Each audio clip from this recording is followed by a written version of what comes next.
Don't make me do that.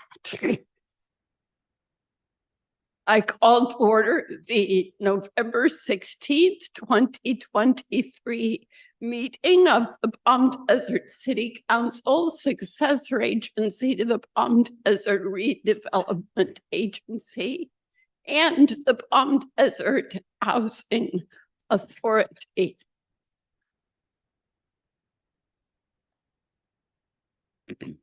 There was no closed session today. May we please have a roll call? Councilmember Harnick. Here. Councilmember Nestandi. Here. And I'll note for the record that Mayor Pro Tem Quintanilla is participating remotely due to an illness, and no one over the age of 18 is present in the meeting room. And Mayor Pro Tem Quintanilla. Present, thank you. Councilmember Truby. Here. Mayor Kelly. Here. All councils present. We will begin with the Pledge of Allegiance led by Mayor Pro Tem Quintanilla, followed by words of inspiration offered by Councilmember Truby. Please stand if you are able. Place your hand over your heart and follow me. I pledge allegiance to the flag of the United States of America and to the republic for which it stands, one nation, under God, indivisible, with liberty and justice for all. Thank you.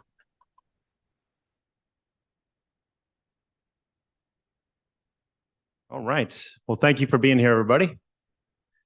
In the time since we had our last meeting on Friday, November 3rd, I was fortunate enough to attend the Rick Espinosa Awards at the Classic Club. This is an annual event that honors an outstanding officer who has gone above and beyond in the line of duty for the dedication, service, and contribution to reducing crime.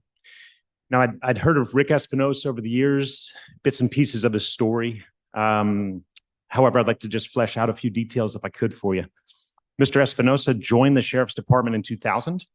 In 2008, after he had been promoted to investigator, he was involved in a foot pursuit during which the suspect turned and shot Rick in the face, causing a devastating injury. Despite his extensive injuries and ensuing surgeries, investigator Espinosa returned to his job. And this wasn't a desk job he returned to. He came back as special investigator for the Major Narcotics Bureau, and that was in just 3 months. Amazing, inspirational story to me. I ran into him yesterday. I asked him, well, what was the big hurry? And he said he was afraid of losing his job. He said he didn't understand about workers' comp or disability. He just wanted to get back with his team. Pretty amazing. He still serves as a lieutenant, where he's joined by his 2 daughters who also work for the Sheriff's Department. This is a reminder that although there are bad and reckless people among us who place no value on human life, there are also those who live among us, heroes who live among us as well. Heroes who are willing to act as watchdogs so that we may live in a safe and prosperous community. I cannot say enough about Rick Espinosa. I marvel at his courage and his selflessness. Every one of the men and women who don the public safety uniform on our behalf are heroes. We are fortunate to have them. Thank you for that. Awards, presentations, and appointments. We have just completed our inaugural Civic Academy as a pilot programming.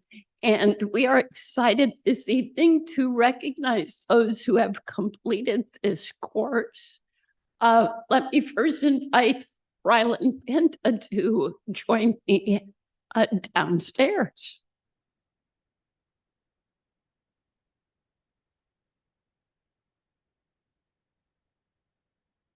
Thank you, Mayor. This past October, as the mayor mentioned, we held a pilot Civic Academy program and with roughly 24 participants. You may be asking, what is a Civic Academy? It's an all-new free opportunity for residents, business owners, and students in Palm Desert. It's a 5-session program where you get to learn the ins and outs of our municipal government through interactive tours, presentations, and group exercises.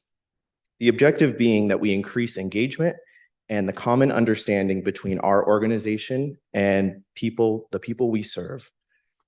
If you're interested in participating in the Civic Academy, it will be returning in April 2024. To apply, go to our website, www.palmdesert.gov/Civic Academy. We hope to see you there. Now, let me call our Academy participants that have just completed the course to the front. And up first, we have David Toltzman. And after you come up, please stay for the photo op. Davis Meyer.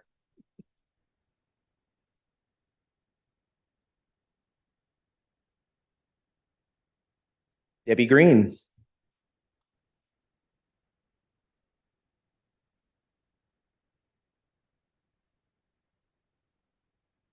Donald Ziegler.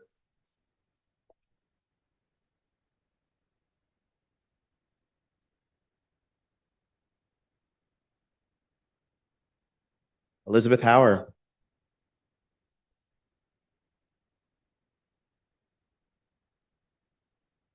Emily Vogt.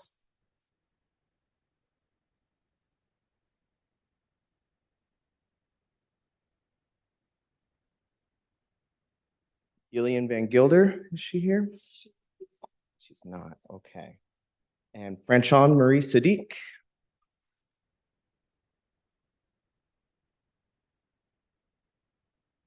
Gretchen Hearing.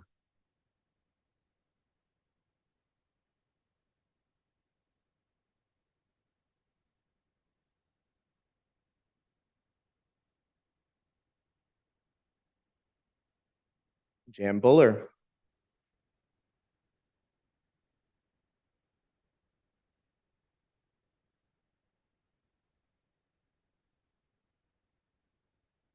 Kathleen Bauer.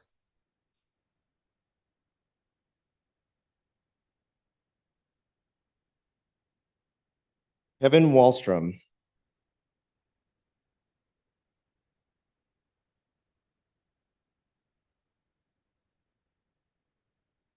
Lori Loftus.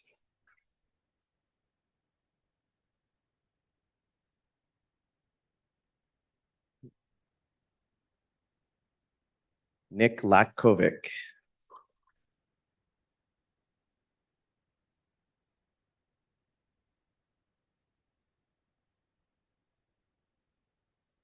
Ralph Perry.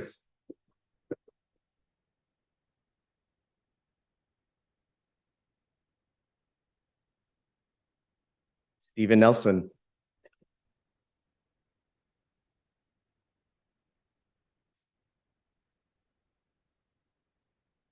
And Vincent Hearing.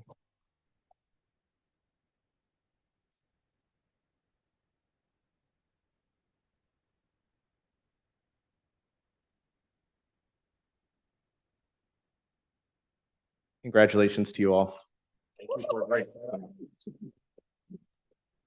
Congratulations.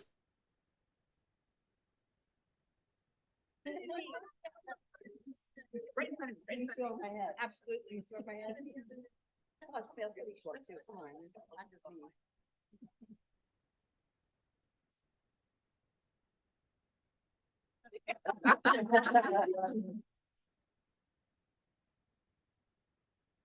Thank you.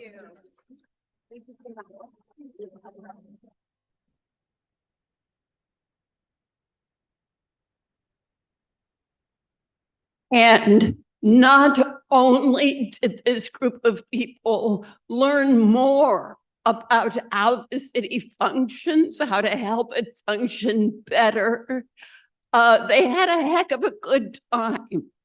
And they all got to know each other better. It was an impressive group, and I'm sure our next cadre will be as well. So reach out to Ryland to learn more.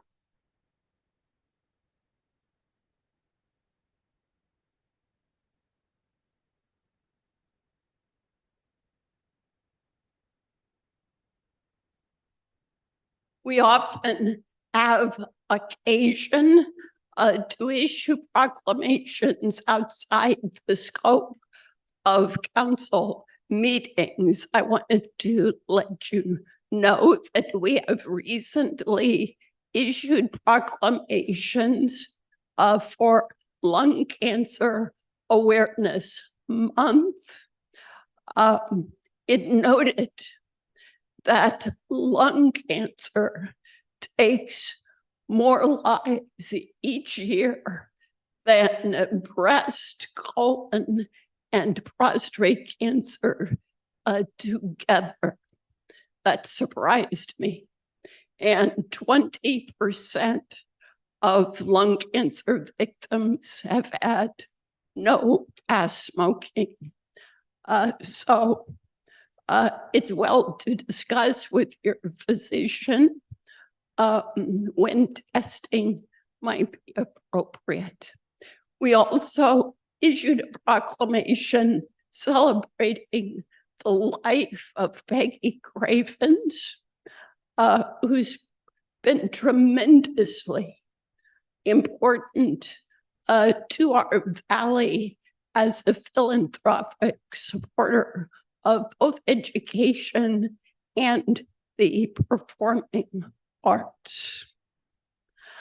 Our next presentation is from the Edison Company in response to a council question, council request for information specifically explaining how residents can have input in shaping future rate decisions and essentially why rates here seem to be approximately twice the national average.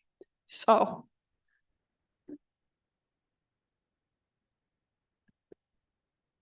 good afternoon, Aaron Thomas. For the record, I'm the Government Relations Manager for Southern California Edison. I definitely want to thank the mayor and the city staff for the meetings that we had to get us prepared for today. I wanted to go through, I've also got a few folks on the line, I believe. Rob Thomas and Ron Gales should be on the phone with us to help me just create and ensure that we get through this presentation, answer any questions the city council might have. Next slide, please. Wanted to talk about where or how our money is spent, because I'm also a customer. This is a $1 bill, of course, and you got 49 cents of it goes for generation cost of energy sources, including natural gas, which is volatile, as we know, goes up and down. Hydro, solar, and wind. SCE generates less than 20% of its power that it sells, so we depend on other forms of generation. 29 cents of that is distribution costs, like the grid maintenance and new equipment, including poles, wires, and substations. This is where you're going to see a lot of the reinvestment that Edison has done for the city of Palm Desert in this distribution section. Wildfire, which Palm Desert is not a high fire risk area, but there are some circuits that feed the city that are coming from high fire risk areas. And so 11% or 11 cents of the dollar goes towards coated wire, vegetation clearing, enhanced inspections, weather stations, et cetera. 7 cents, it goes to transmission, investment in operations and maintenance for high voltage transmission lines, and 4 cents goes towards mandated state programs that include incentives for energy efficiency and protection for low-income customers, like our CARE and FARA programs. Next slide, please.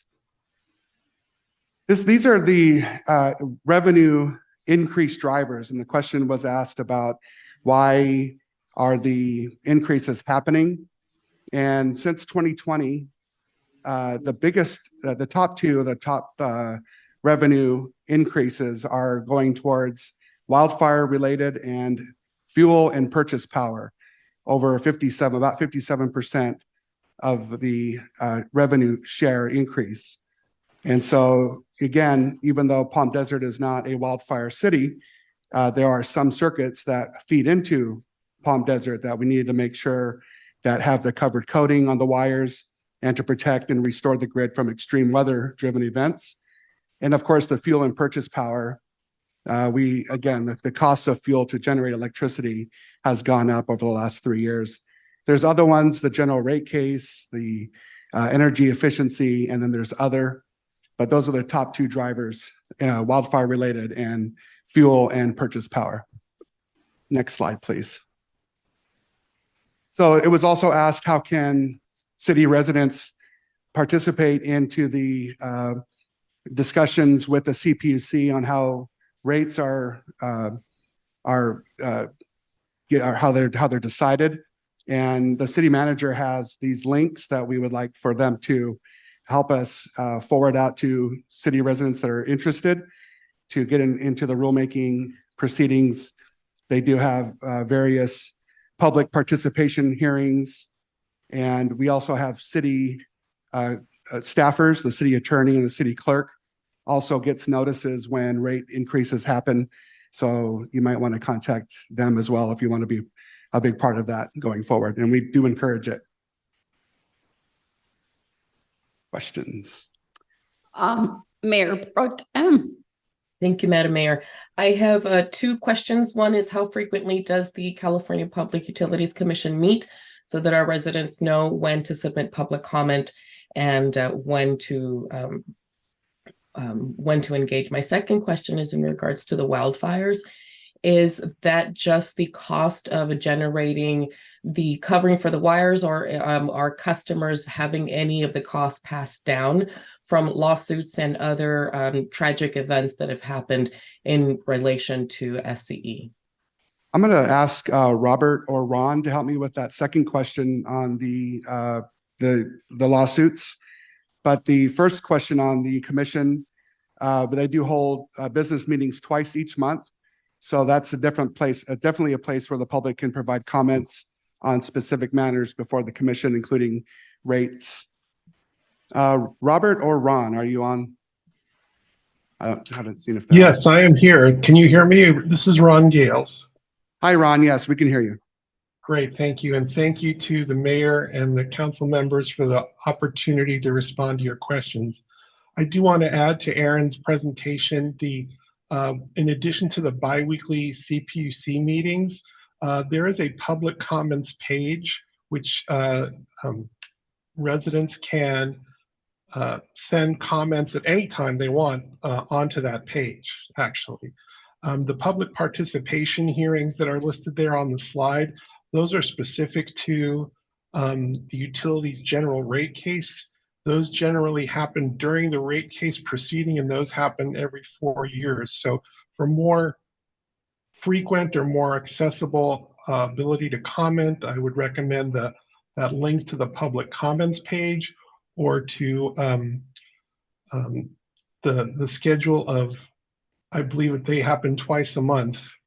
Right. Generally, the CPUC commissioners meetings where they set aside time for public comment and on a range of issues, including rates. Can you help us explain to the city council about the lawsuits, and if the money that goes towards settlement does get passed down to residents?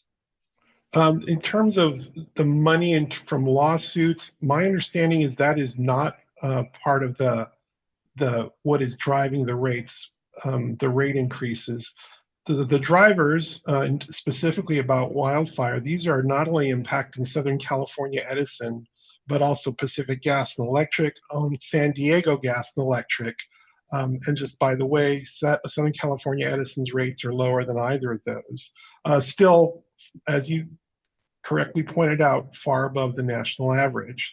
The impacts of wildfire in the state extend beyond the utilities.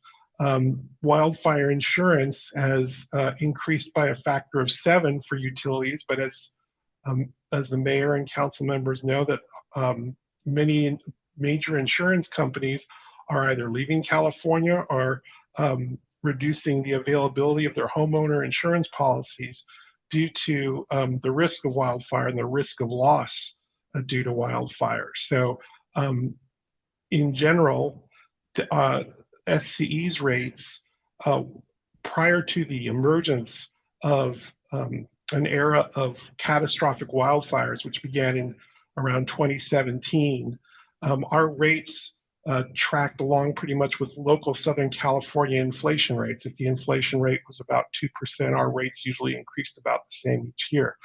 But with the emergence of those wildfires, SCE mobilized to and invested in wildfire risk reduction, prevention, restoration, and mitigation. A lot of that is what Aaron referred to as covered conductor, meaning we insulate or coat wires so that if they are blown down by high winds onto, let's say, dead trees or vegetation, that it reduces the likelihood of an ignition. That is a major part of the cost. Another major part of the cost is vegetation management. There is an extensive effort, not only again by SCE, but also by the other utilities I mentioned, to clear 10-foot clearances around utility equipment to again reduce the risk of if equipment is affected by high winds, which are occurring more frequently, and not just high winds, but very high winds in the range of over 50, 60, even 70 miles an hour. If that blows down any of our equipment onto vegetation, there's less likelihood of an ignition. So I hope that long-winded answer helped Mayor Pro Tem, but that most of that investment is in the coated wire and in vegetation management. This is throughout our 50,000. Well, no, I'm sorry, correct that. That is primarily in our high fire risk areas. Thank you. That does help. So ultimately, the fire and the lawsuits have led to an increase in the cost of insurance, and so residents are still bearing the cost of the increase of insurance as the result of all of that. Is that still correct? The insurance aspect, yes, I can speak a little less about the lawsuits. As I said, my understanding is that the lawsuits are not incorporated at the rates at this time. But in terms of the insurance, one of the things that Edison is taking steps toward is we are working toward a self-insurance model in which we will build our own insurance fund that we project will save customers across our service area about $160 million each year. That's $160 million that would not go into rates because of that self-insurance model. Another effort we're making, much as cities, municipalities such as yours will issue bonds for major capital projects. Southern California Edison has received authorization and has issued bonds for many of the wildfire mitigation, prevention, and restoration costs. And we estimate over the life of those transactions of those 30 years that will save customers more than $1 billion that would otherwise go into their rates. So Southern California is very conscious of the impact of the current rate environment. We're very aware, and we're reminded on a daily basis by our customers, and legitimately so. So it's incumbent upon us to take steps to hold the line on rates, and those two examples are some of the actions we're taking to do that, and we're working on other ways as well. Thank you. I appreciate learning about your self-insurance efforts, and I know that gives a lot of people hope. Is there a projected timeline to achieve that? And that's my final question. Thank you. So in general, I would say, I think first of all, I personally, and I think all of us would be happy if we could go back to the rate structure of the late 2010s. I can say one positive aspect is beginning around 2025, because of the successes that we have had in wildfire risk reduction, that our investments in that risk reduction are going to ramp down because a lot of great work has already been done. I mean, the vegetation management will continue, but some of that investment will ramp down. I do want to say that we are on the cusp of, when I say we, I'm talking about California, on the cusp of a historic increase in the demand for electricity. A lot of that is driven by consumer demand for things such as electric vehicles, for energy storage, for for electric heat pumps to replace the conventional heating and air conditioning systems. So there's going to be a major increase in demand, as we've been alerted by the California Independent System Operator and other state entities. Edison, along with the other utilities, are gearing up to really strengthen the reliability, the resilience, and the readiness of the electric grid in our service areas in order to prepare for that increase in demand, to make sure that when our customers in Palm Desert or all their communities, when they plug in their electric vehicle, that it's a seamless transition, that there's no negative impacts to the surrounding grid. When people install heat pumps, that again, there's no impact, that it's a seamless transition. But that will require investment in terms of the strengthening of the electric grid. So I just want to give that kind of fair notice that that is what's coming in future years. I also recommend, Edison recently put out a research paper called Countdown to 2045, and it details a lot of the investment that's needed across California to prepare for this rise in electricity demand. What is the name of that Well, research let me paper? see if others have questions. Any other questions from council? Good. Did you have something further, Mayor Pro Tem? Yes, what was the name of that research paper? It's called Countdown to 2045. And I'm happy to provide links. I'm sure Aaron can provide links. Yeah. It's available online to anyone. It's available online for people to read. Thank you. I greatly appreciate that. Thank you. That's it. Mhm. Thank you. Before we go further, I believe there's a request for an emergency addition to the agenda. Mr. Mejia, would you please address that? Yes, Madam Mayor and City Council, City staff is requesting consideration of approving a modified contract for affordable housing compliance and property management services with Falkenberg, Gilliam and Associates, due to the matter coming to the attention of the city after the posting of the agenda, and there is a need for immediate action, provided that the council approves this addition.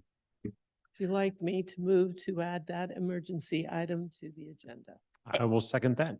Very good. Let's vote. Councilmember Harnick, Oh, yes. Thank you. Councilmember Nastandi, Yes. Mayor Pro Tem Quintanilla, Yes. Councilmember Truby, Yes. Mayor Kelly. Yes. Motion passes 5-0. And do we need to take up 12A at a specific time? Yes, Madam Mayor, in 2 minutes.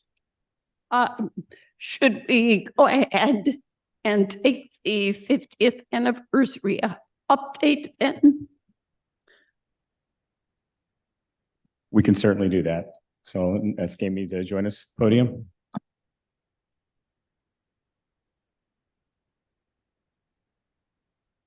Good afternoon, Mayor, members of the City Council. I will make this quick. Let me grab my notes. I'm excited to give you this final presentation on the 50th anniversary event scheduled for this Saturday at from 3 p.m. to 10 p.m. at the Civic Center, the Party in the Park. Starting at 3 p.m., we'll have several food trucks on site and also the Taste of Palm Desert, which includes stuffed pizza, Mario's Italian Cafe, Jensen's, Baracco Coffee, Jay's Deli, and more. There'll be 2 beer and wine gardens. The kids zone will run from 3 to 10 p.m. with activations provided by several community organizations. We have the Best of Palm Desert informational section that'll run from 3 to 6 p.m. It'll include several community organizations and educational institutions. We have the amazing 8-foot by 40-foot tailboard that's going up in the Memorial Rose Garden right now as we speak. And the Desert Wraps is going to be putting the visual timeline up on the one side, and then the community pictures will be going on the other. Artist Eric HF Law from the Artist Council is going to be collaging those here shortly.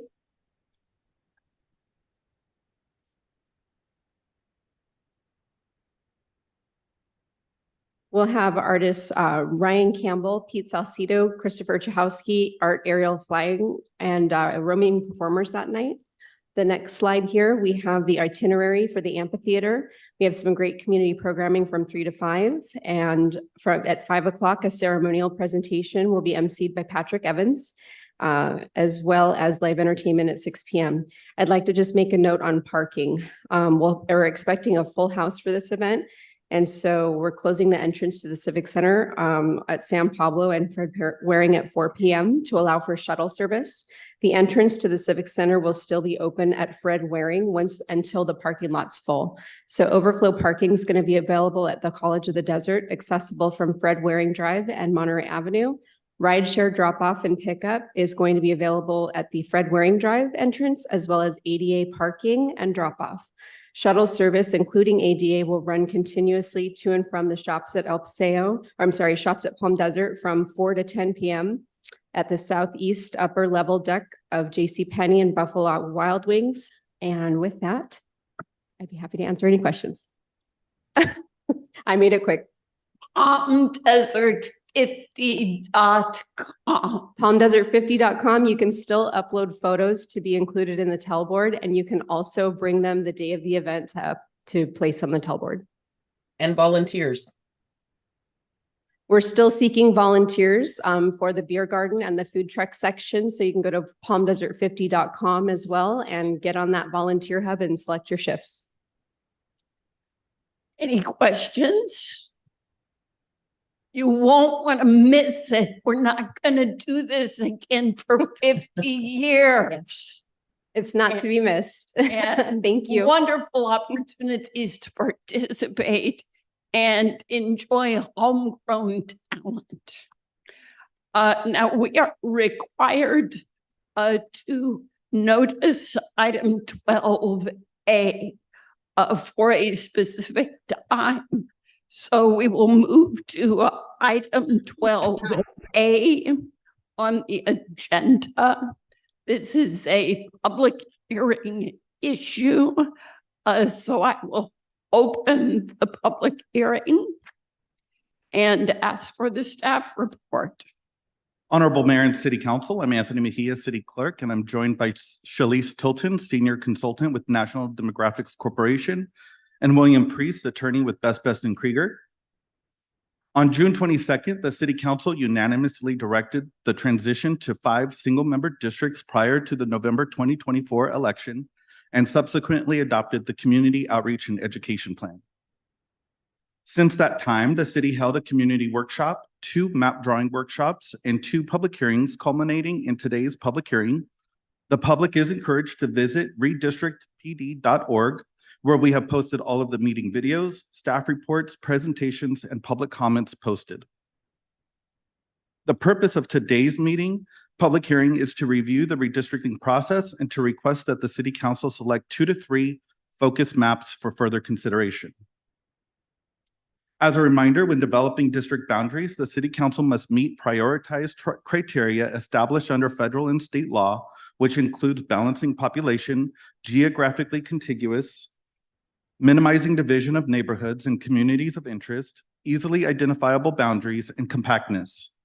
Once all of the criteria have been addressed, the City Council may consider for future population growth as a criterion in selecting a final map. As a note, adoption of Assembly Bill 764 resulted in the deletion of considering voters' choice or the unnecessary pairing of incumbents, and the City Council shall not favor or discriminate against an incumbent, political candidate, or political party. As a reminder, this is the current 2-district map that we have. Here you'll see all of the maps that were submitted prior to the November 1st deadline, and we will now review each map. Maps 101, 102, and 103 cannot be adopted as presented due to the districts not being contiguous or not being population balanced. However, the city's demographer has submitted maps 102B and 103B with minimal changes to balance the population, which we'll review in a few slides. Maps 106, 107, and 108 are also not eligible for adoption because they significantly alter the boundaries of District 1, which would violate the terms of the settlement agreement. Maps 102B and 103B are based on maps submitted by the public, which were identical. The difference between the publicly submitted maps and the demographer's alternate version is the residences between Highway 111 and Hidden Palms Drive within the Hidden Palms gated neighborhood being placed in District 2, as you can see right above the 111. However, these maps do comply with the districting criteria and are eligible for adoption. Could I just ask a quick question there? It appears to me that these two maps take half of Hidden Palms, but not the entirety. Is that correct? Correct. Because of the shape of the census blocks, only a portion of that gated community is in District 2, and the other portion is in District 3. Thank you. Maps 104 and 105 comply with the districting criteria and are eligible for adoption. And finally, map 109 also complies with the districting criteria and is eligible for adoption. In summary, the City Council has 5 maps which comply with the districting criteria, respect the boundaries for District 1 in compliance with the settlement agreement, and therefore any of these maps are eligible for adoption. Considering that all federal and state criteria have been met, the City Council may also consider future population growth. In June 2023, City staff provided a map showing 4,701 future residential units already approved or under construction north of Fred Waring Drive. The City Council may choose to consider how future growth is distributed among districts, as well as avoiding overpopulating districts that are expected to experience growth. Excuse me. Yes. Could you move Mayor Pro Tem Quintanilla visual because it's concealing part? Thank you. As indicated in the chart, maps 102B, 103B, and 104 place 4,200 future residential units within District 5. Map 105 splits future residential development with 2,161 units in District 3 and 2,457 units in District 5. And map 109 splits future residential development with 3,130 units in District 4 and 1,488 units in District 5. In response to a public comment, city staff acknowledges that we can't predict all future residential developments will come into fruition. However, city staff is simply pointing out that the City Council may consider the distribution of future residential development, such as map 105 and 109, which attempt to account for future residential development by splitting the growth between 2 districts. And could we go back to this slide? In that respect, if we focus on the bottom of the previously supplied map, am I drawing the correct conclusion that more than half of the approved projects are actually under construction? I'm gonna defer to Mr. Canoni.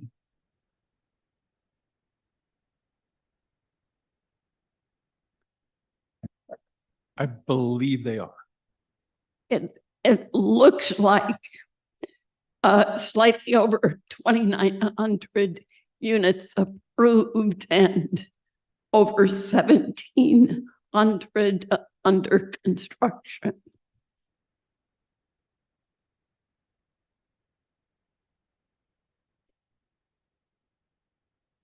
Correct. Okay. Thank you. Public participation is incredibly important to this process, especially in selecting a final map. As a reminder, the upcoming community workshops will have Spanish and ASL interpreters on site and available upon request for the upcoming council public hearings. The public is encouraged to submit written comments to cityclerk@palmdesert.gov, and I'm available for any. I'm also available for presentations at any civic or community group meetings. Please note that on November 29th at 6 p.m., a community workshop will be held in person at the iHub. And on December 6th at 6 p.m., a community workshop will be held at the City Hall Administrative Conference Room and via Zoom.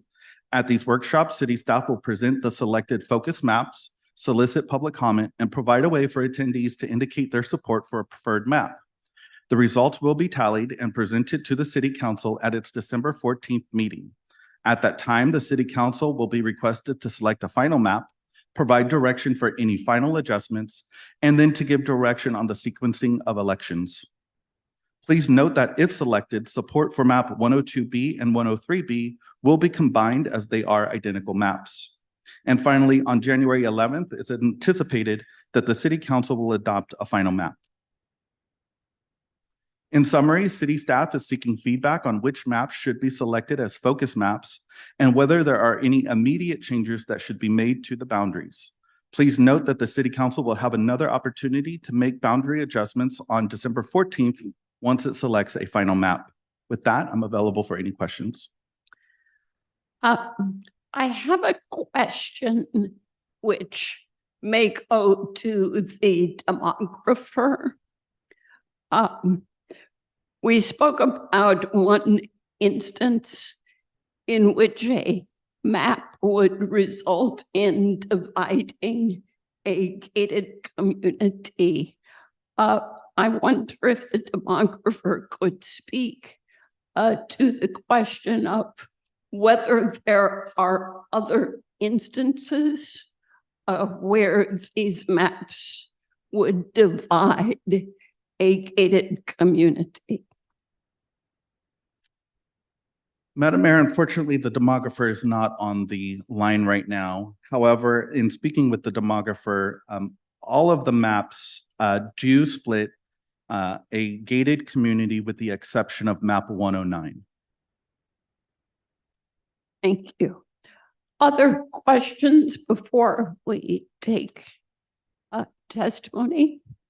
I don't see any. I do have a request to speak from Greg Ackerman.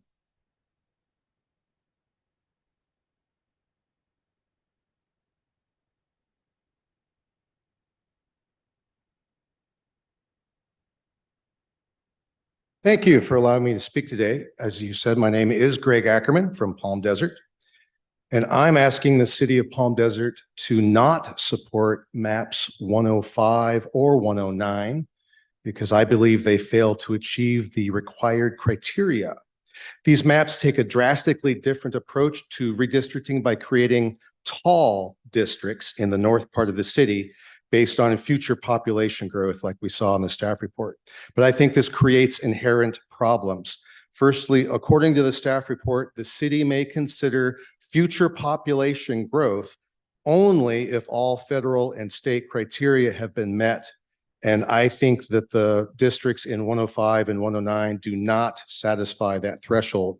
Specifically, the criteria in the California Voting Rights Act states that new districts must minimize the division of neighborhoods and communities of interest, minimize those things.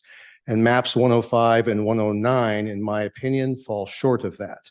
For example, residents in the north of Palm Desert often cite living conditions considerably different than the rest of the city due to things like wind and sand, which binds them together as a community of interest.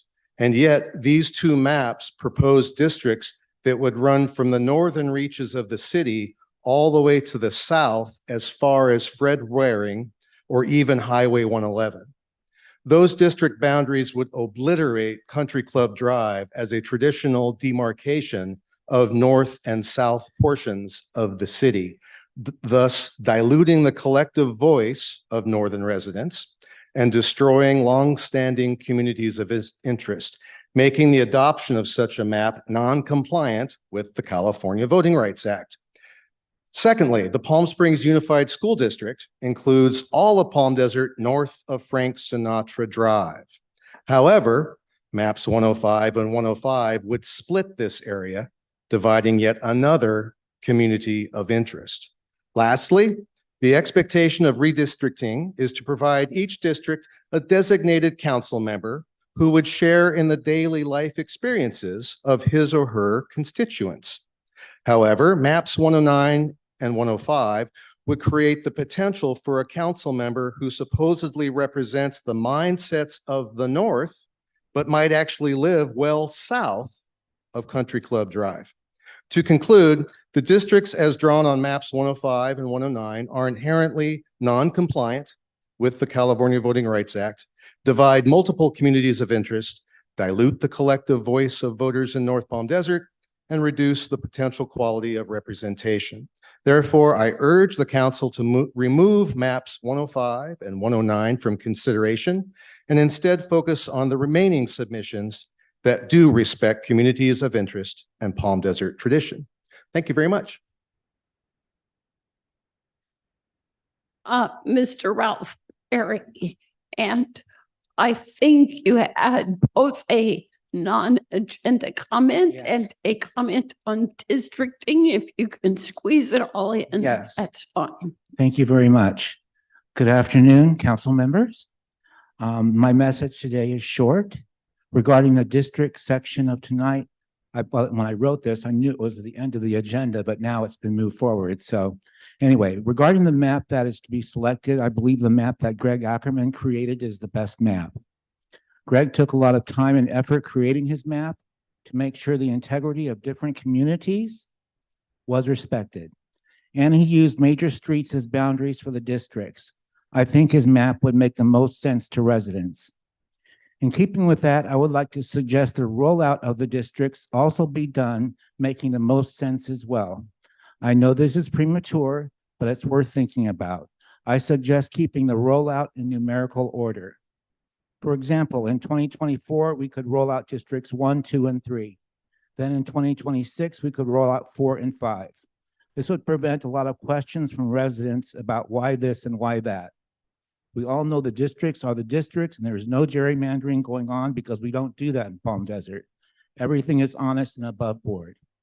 However, to keep the perception of the public free and clear of misperceptions or confusion, it's important to roll out the districts in an order that is easily understandable. Thank you for your time. Any other requests to speak? Those on Zoom, if you want to participate in public comment, please click the raise hand button on your computer or smartphone. If you're joining by calling in on your phone, please dial *9 to raise your hand, and when called upon, press *6 to unmute yourself. And at this time, I do not see any additional speakers, but I did want to note that we do have the demographer with us now, as well as Mr. Priest. Thank you. Discussion from council. I'll feature our objective tonight is to select 2 to 3 of these maps that we consider worth focus and further discussion over the course of the next month. Well, I had a question for the demographer. Please. Okay. It seems in all the maps except one, the city clerk said that it divides gated communities. And was there a way for you to not divide a gated community and still be in compliance? So map 109 does not divide any communities. Okay, but what about the other maps? The other maps for population balance, we could not find a solution. Okay, that's the answer. Thank you. It's a bit difficult because District 1 is underpopulated by over 4%. So you don't have a lot of wiggle room with the others. Thank you. And if I could add, I did look to see if there was any way to resolve the split in the area just above 111 on map 103B. And when I was looking at District 3, I noticed that almost everything is a gated community, except for looking at the area around Bristol Farms, and if we could move that into District 5. However, that again splits a gated community. Oh, it looks like my colleagues are still chewing. So I will jump in with some observations. The splitting of gated community strikes me as the most extreme failure to respect a community of interest. So I would place a very high premium on avoiding that.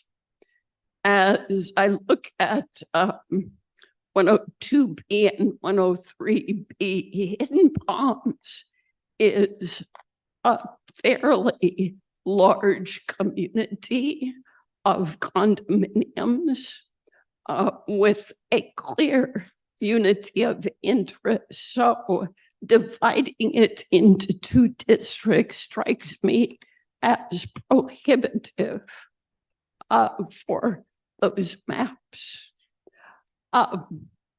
There's been some consternation expressed about map 109 because in the effort to spread future growth between two districts, parts of the north are in two districts. I would urge those of you who live in the north to sit with that fact before you jump to a position. On this council, having two people potentially with a lived experience they share with you is much more advantageous than having one. It takes 3 votes to move something through council. So recognizing the high probability of future growth so as to create 2 districts that represent interest from the north of the city can certainly be seen as a strategic advantage. But even in the present dance, I see some extremely powerful community of interest that are respected by map 109. We just experienced that proximity to the Mid-Valley Channel has a huge impact on life. And indeed, our first study session presentation today was about everything the city is doing to help that resource guard the north of our city from any consequences of future storms. Map 109 is the sole map that keeps everyone bordering the Mid-Valley Channel together. That strikes me again as respecting a very strong community of interest. The other thing that map 109 accomplishes is it places the Portola Country Club in the same district as Palm Desert Greens Country Club. Both of these are large, well-established communities in which folks both own the real estate and the mobile home upon which it's placed. And that character creates unique issues that lead to interface with the city. Those issues come up if a mobile home is removed and needs to be replaced. Issues concerning the permitting process to accomplish that. Issues come up if a mobile home is abandoned and needs to be remediated. So I see the presence of Portola Country Club in the same district as Palm Desert Greens Country Club as useful, because the representative of that district could become well-schooled in some of the issues unique to that setting. None of these are perfect. We start with an image of potentially districts that look much more like a square or a triangle, but working within the confines of existing housing as well as expected future housing. So far, I see 109 as the leading contender. So let's hear from others. Mayor Pro Tem. Thank you, Madam Mayor. My before comments, I have a question. Out of the two maps that are similar, which one is it that splits that community the least? Since I know it was micro detail and hard to get into that census block, which is the one that keeps that community most together? But the demographer addressed that. I know, but I couldn't remember which one. I wanted to double check whether it was A or B. I'm sorry, I don't think I quite understand the question. I think A and B are the same map now. 102B and 103B are the same map. Okay, so there was the map was changed to adopt it, because my understanding is that the two maps were similar, but one of them modified one of the condominium communities. Has that been resolved? If I could try to jump in. So map 102 and 103, they were not quite population balanced, but they were identical maps that were submitted by the public.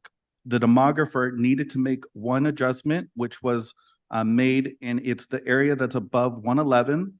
That is the blue area that goes above 111. That was the singular change that was made on both 102 and 103, and then renamed 102B and 103B. Okay, thank you so much for clarifying. And I do believe that area, that gated community that is going to be split, that is about half of the community. Thanks for clarifying again. Councilmember Harnick. Thank you. First, I do want to thank our community members who submitted maps. I know it's a daunting task, and I appreciate they took the effort and the time, and they care enough about the community to take that time and effort. And I also appreciate the fact that we are taking into not just plan future growth, but we have to look at the growth that it's actually being built right now. And it's really important we take that into consideration. There's no question we have a preponderance of HOAs and gated communities here. So that throws another little curve in this map making. But it's absolutely unacceptable to cut a gated community in half. I mean, that is a community of interest without a doubt. So that is absolutely unacceptable. So as was stated, Palm Desert, it has always been above board. But I'm hearing a little undercurrent that would suggest that maybe that neighbors don't care about one another. And I don't buy into that at all. So I think whether you live in the north or whether you live in the south, you care about what's right. I didn't see anybody when we were making the sandbags ask if you were in the north or the south. We were just taking care of neighbors. When I saw the flooding, we just made sure we took care of our neighbors, whether it was in the north or the south. And I don't know about any lines. I don't know about a line of distinction that determines where the north is and where the south is. I still look at it as Palm Desert. But when we look at the maps that have been presented, I too see 109 as being the one that keeps communities of interest together in the best fashion. And so that is the map at this point I would absolutely support. And I'm just wondering, are there any others that we can look and kind of work with so that we have more than one map to work with at this time? And those are my comments and my question. Well, okay, I'll comment again then. Well, so then the only map that doesn't divide a gated community is 109. So that would probably answer your question, that out of the maps, we have one that's. It doesn't answer my question, because my question was, are there any other maps that we can take and work with to make them fit that requirement? Right. I had asked the demographer that, I thought, with my first question to her, but maybe it wasn't clear if any of the other maps could be tweaked. And the answer was no. So are we required to select at least 2 maps tonight? You are not required to select a number of maps. That was staff's recommendation, to select 2 to 3 so we could do the focus maps. However, the council has narrowed it down to 1. We'll continue to hold those community workshops to gather community feedback to see if there are any adjustments that should be made to if it's selected map 109, and then still come back to the council at its December 14th meeting with any feedback that we receive.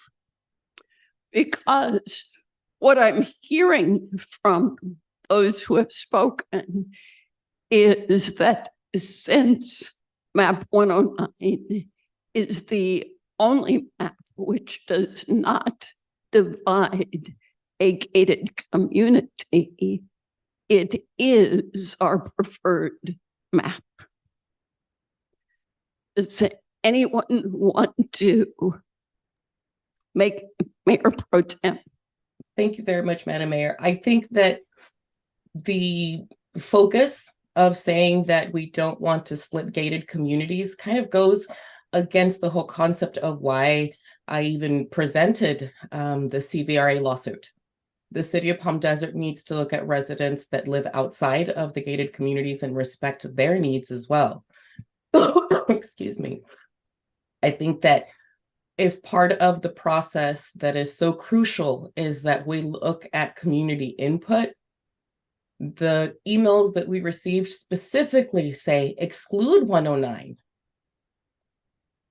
So whether the council is saying, I like 109 the best, and maybe that's the one that we're selecting, the community is saying they do not want 109, and they are favoring the maps that keep the north area in one section. Previously, when we were looking at the considerations of the wind fencing, for example, that was an issue where a former council member, Jonathan, was presenting, if this is on private property, why do we need to put in the wind fencing? That identifies that this is a specific community of interest where the city had to do something to protect the public safety when there were road closures because of the sand. So we're acknowledging that that is an issue that needs to be kept together. The fact that we have tons of HOAs, yes, that's correct. And when I first came on board, I recall asking staff, how many HOAs do we have? And I believe the answer was hundreds. And they said that it could be a cul-de-sac that could come together and say that they are an HOA.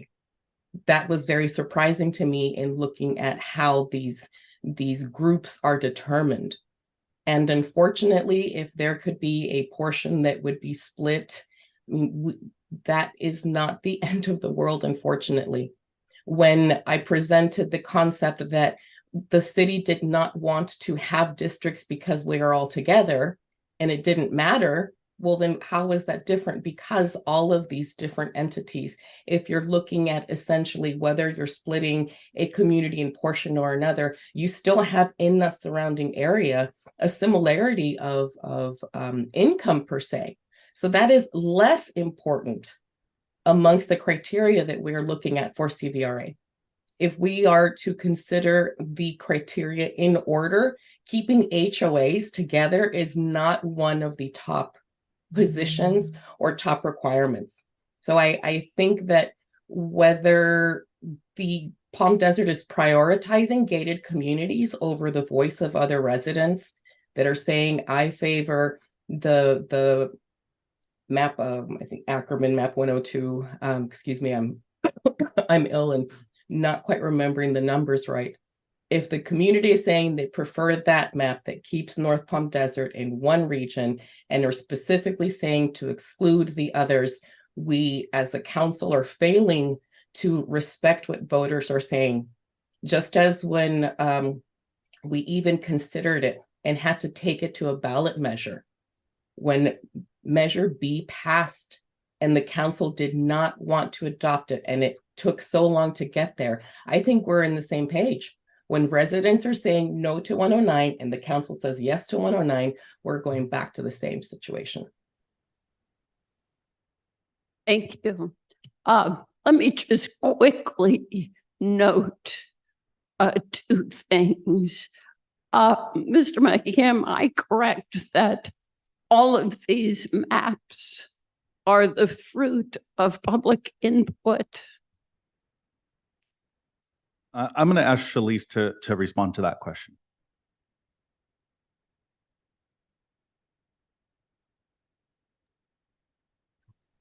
Yeah, so there,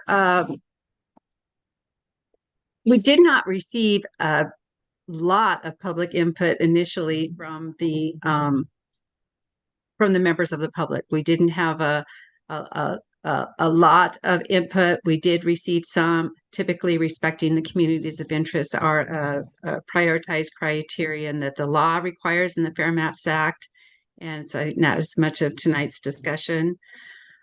We did receive, and you have them in your packets, the comments that were received. We did receive one particularly, there was a map 109 addresses, as the mayor had said, the distributing the growth in the north, as well as respecting the communities along the Mid-Valley Channel.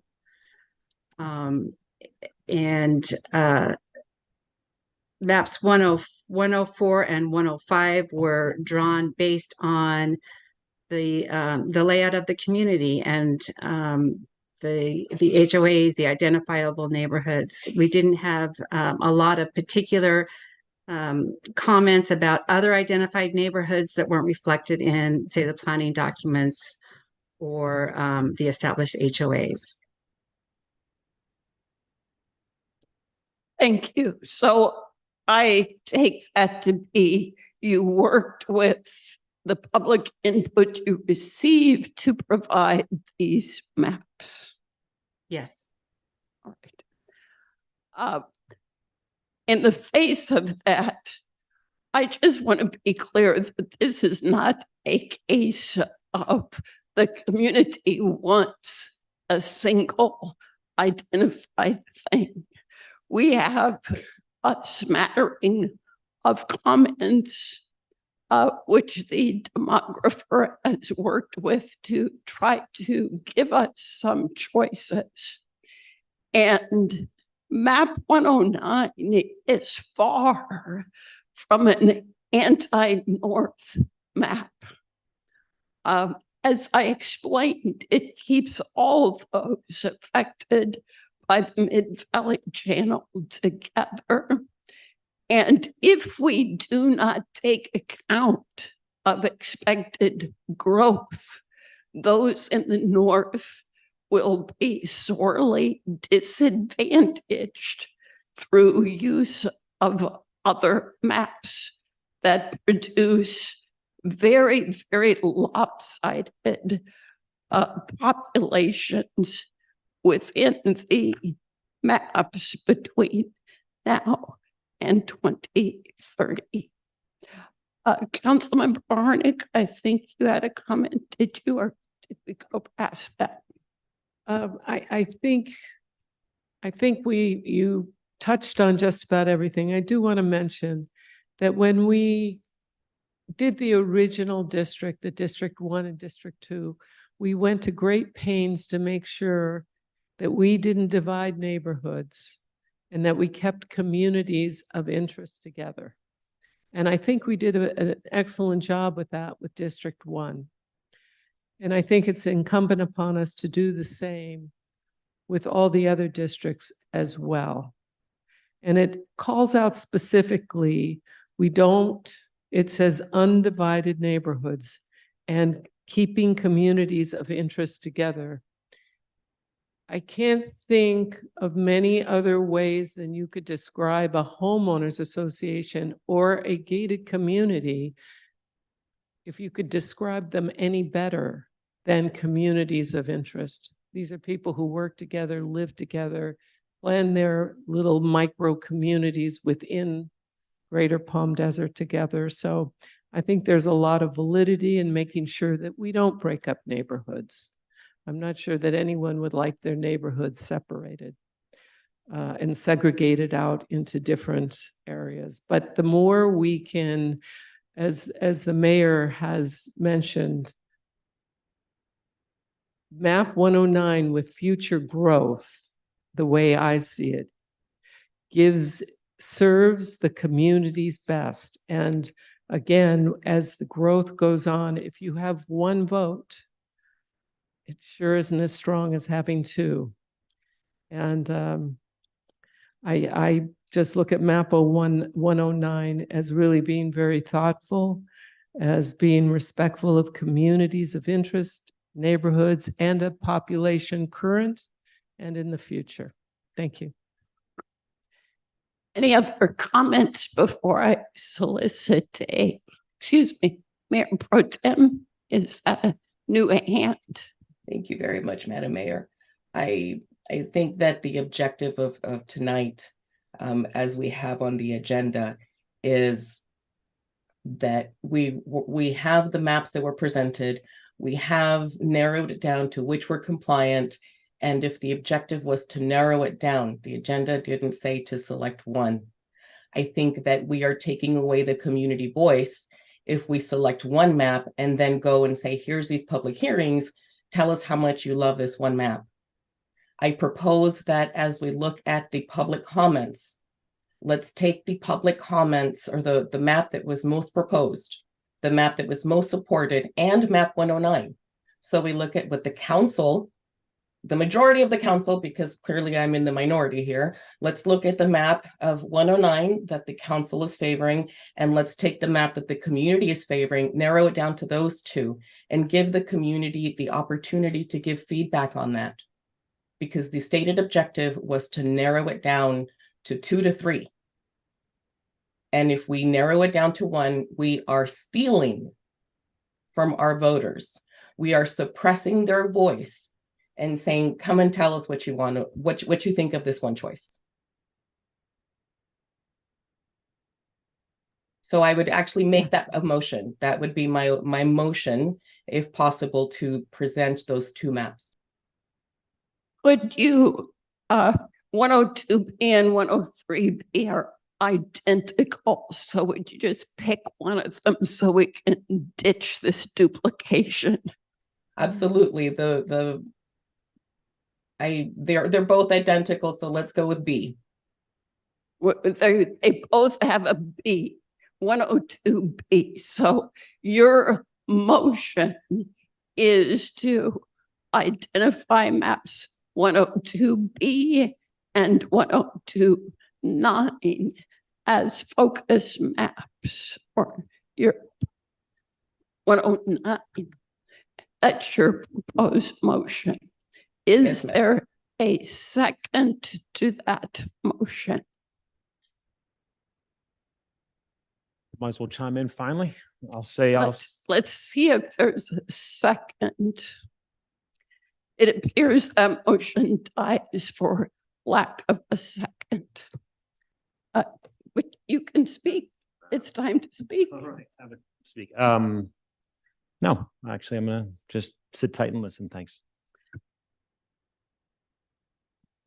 I try not to be directly responsive to colleagues' comments, but I have to protest any characterization of stealing an opportunity for public input, given the extensive outreach that the city has engaged in around this issue.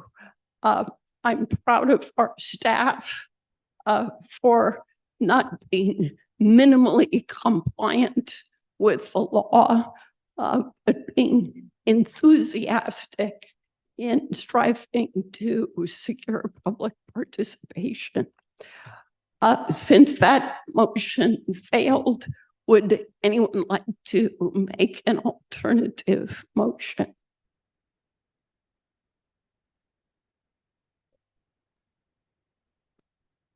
Madam Mayor, I do have another comment. Yes. My comment is that according to the timeline, there is still time for public comment.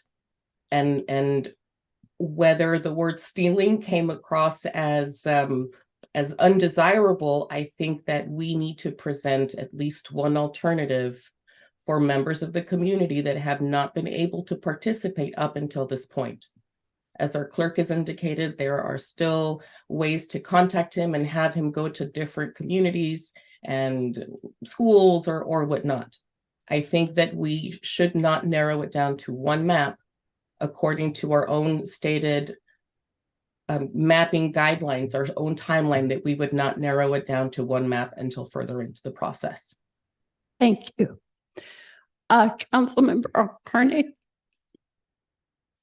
I do have a question. If we offer the map 109, is it possible, and I guess this is a question both for the city clerk and the demographer, if the public sees ways to work with that to offer a slightly different approach, is that acceptable?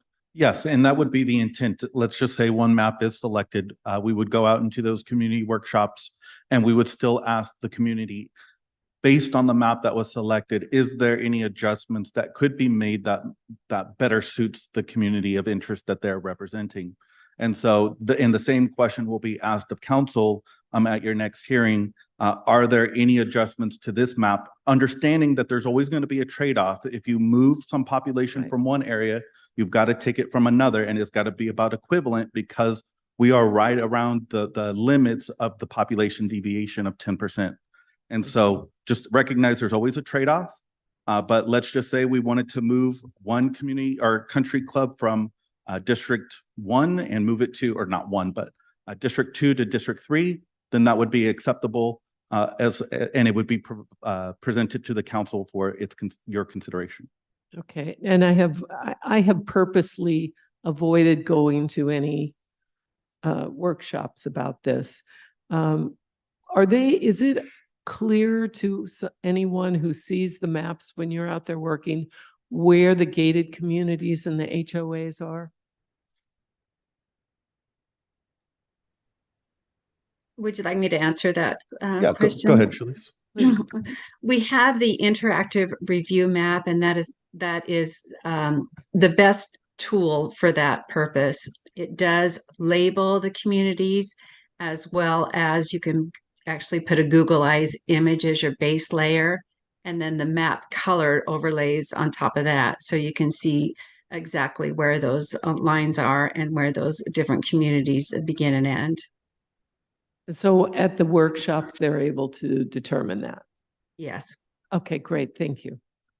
And with all that information, I will make a motion to to adopt map 109 as we go forward for input or to use to, as our focus yes. map. And to, that's our base layer to provide our public to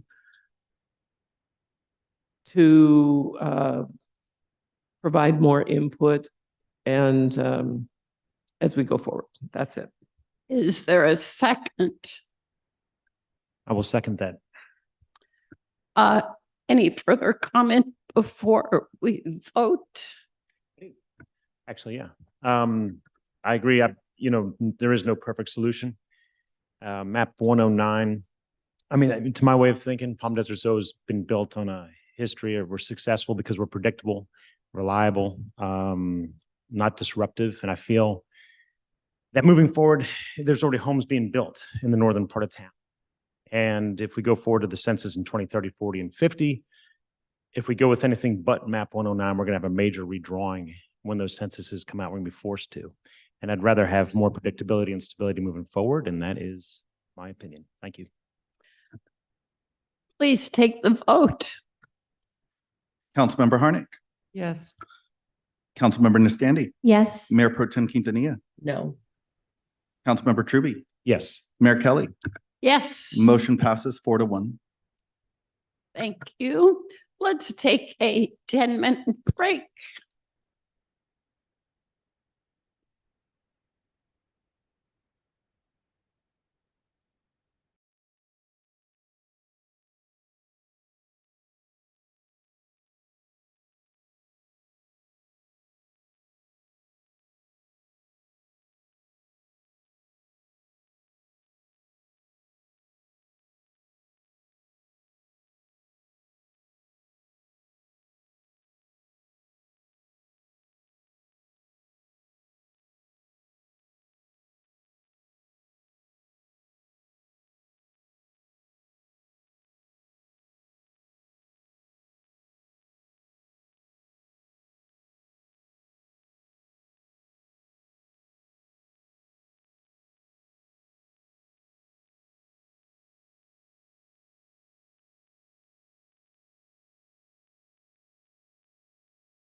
come home.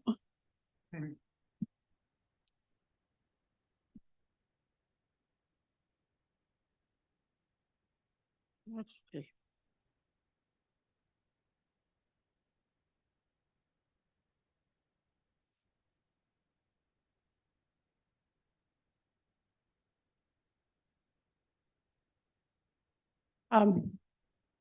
We will be back to order.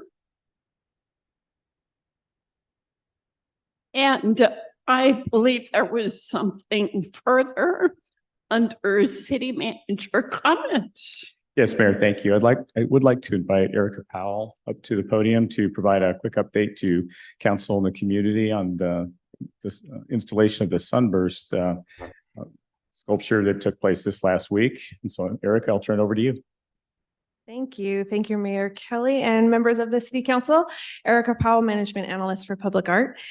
I'm so excited to let you know that the public art sculpture Sunburst by Donald Gianella, has been permanently installed in the roundabout at San Pablo and San Gorgonio Way.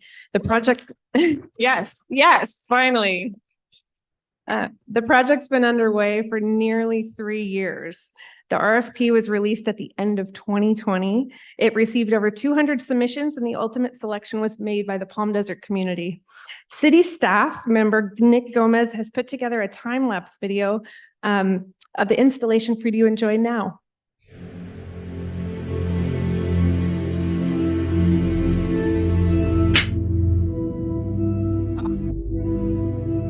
Don't you wish it had gone this fast?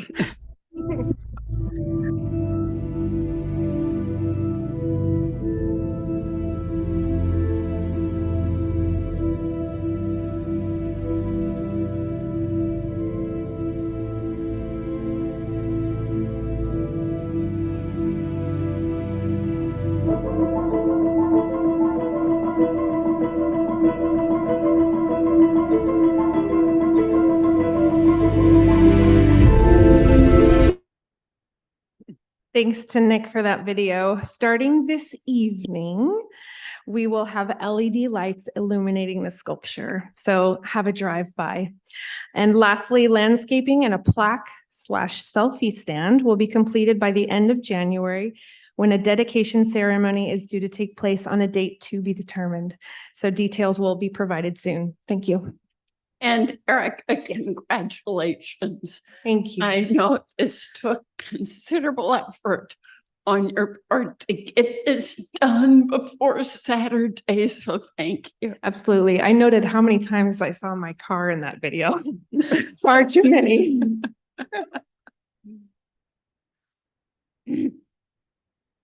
Mayor, council member reports and requests for action. We'll start with Mayor Pro Tem Quintanilla. Thank you very much, Madam Mayor. My report comes from the CVEG Public Safety Commission, and we mostly talked about the aftermath of the storm and the responsibilities to the cities. And one thing that stood out for me was the discussion regarding price gouging in case of an emergency. And so I would like to know if the city currently has an ordinance that addresses or prevents price gouging. It is my understanding that other municipalities do so. And so I would like to ask if we have one. And if not, I would like to request support from my peers to explore putting one in place to protect our residents from price gouging in case of an emergency. Does anyone know the status of our ordinances on that question? Madam Mayor, I do not know whether or not a price gouging ordinance was adopted. And just for my clarification, is this similar to, is your request the one that's similar to Palm Springs where it's price gouging for like third-party apps that are increasing their prices, or is this something different? The conversation was just in regards to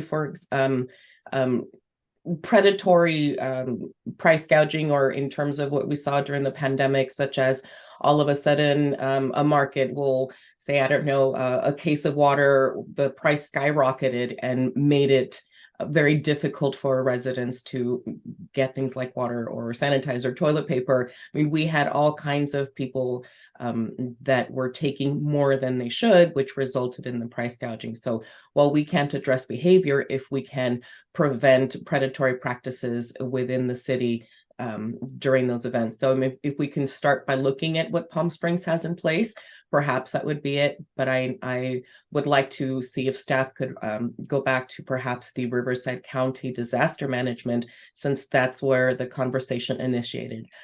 If we don't have one in place, I would like to see if we can request what their the ordinances that they have seen and if it's applicable to our city. So the request is to gather information from Palm Springs and from Riverside County Emergency Response as to model legislation or model ordinances that they are aware of. That is correct. I would certainly support making that request and including something in the weekly administrative report. Would others support that? All right, thank you. Anything else? That is it. Thank you. All right, Councilmember Harnick. Thank you. I wanted to talk a little bit and actually on the heels of the announcement of that beautiful sculpture Sunburst, that all started with a Go Human grant from the Southern California Association of Governments. That's how San Pablo all started. And they are Southern California Association of Governments, or SCAG, is again putting forth Go Human grants. And if we can find a place in our city where they work, that would be great. It's to put an emphasis on the safety of people who are biking or walking, and creating streets that are safe for them. Of all daily trips, 5% of them are walking or biking, and yet they account for 36% of all fatalities. So it's something we all play a role in, whether you are the pedestrian or whether you are driving the auto. We have to make sure we are careful of that. And we also, let's look around our community and see where we might be able to put another Go Human presentation in our community. The other thing, I did go to the Champions of Hospitality event the other night, put on by Visit Greater Palm Springs, our hospitality organization. And it was outstanding. And all I have to say is next year we have to nominate more people from Palm Desert, because we have some great people doing great things here.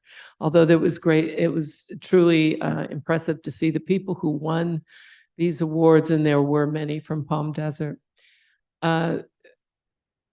I think it was yesterday, I went with actually the executive director of CPUC, having nothing to do with the electricity we were just talking about, but over to Spectrum to see what they're doing for us in our community as far as redundancy, making sure that the fiber is in place to all homes, making sure that last mile is taken care of. And they are really working to make sure that we all have the fiber we need taken right up to our home. It was really interesting seeing what they're doing to make sure that there isn't interruption in service, and they are working hard to make sure that everybody has that opportunity to have strong fiber at their home and up to 1 gigabyte. And that's what I've got. Thank you. Councilmember Nestante. No comments this evening, Mayor. Thank you. Councilmember Truby. Yes, thank you. Well, it's been 3 weeks since our last meeting, and it's been a busy 3 weeks. Lots of fun stuff. The Friends of the Desert Mountains event, the Salvation Army had their first annual awards ceremony the other night. Friends Philanthropy Awards, Public Safety Awards, Veterans Day, event, which was so ably emceed by our Madam Mayor. It was a wonderful event on Saturday. And it's just been a fun and productive 3 weeks, and it's just a reminder of how much I love this job. So thank you for the opportunity for sure. And I just want to quickly revisit the Espinosa Awards that I brought up earlier. The event was sponsored by the owners of El Paseo Jewelers, Raju and Jaishree Mehta. Hope I pronounced that right. The Metas basically put this, for the past 15 years, have put this event on out of their own pocket, time, expense. And it's a first-class event that honors the service of our public safety officers. And it was such a great reminder of the synergy that happens between public safety and business owners. And I see it every day when I'm out, talking to the general public business owners as well as our public safety servants, officers. Despite the fact that we've had a few well-publicized crimes in our valley in the last few months, I've noticed no acrimony, no finger pointing, no blame laying. I've just noticed really open, thoughtful communication between our business community and public safety to solve the crimes and problems together. And it's just a reminder of what makes our town so great, our community so great, is we all have one common goal, just to keep Palm Desert safe, happy, beautiful, and prosperous. So very proud of our city, for sure. Thank you. Oh, sorry. Sunburst, terrific. And I can't wait to see everybody on Saturday at the 50th anniversary party. Let's go. All the great work, Amy Lawrence, Shelby, and everybody else in Palm Springs Lights. Look forward to it. One of the many events which has taken place recently was Livestream's recognition of Councilmember Jan Arnick as Humanitarian of the Year. It was a beautiful occasion, an excellent tribute, and very well deserved. So congratulations.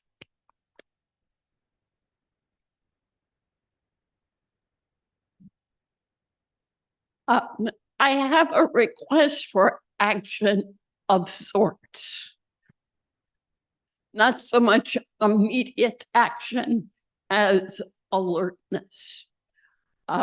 In the past, Councilmember Nestante and I joined in a request to look at replacing gas leaf blowers with electric.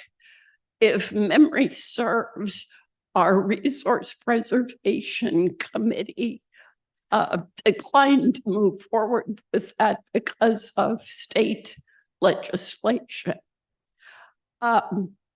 We've been talking a lot about silt.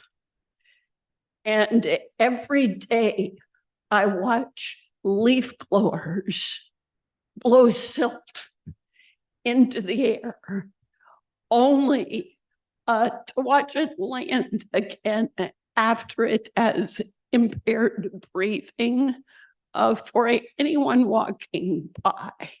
So there is technology to accomplish the vacuuming of leaves and other residue, all those small particles, instead of just blowing them, vacuuming them into disposable bags.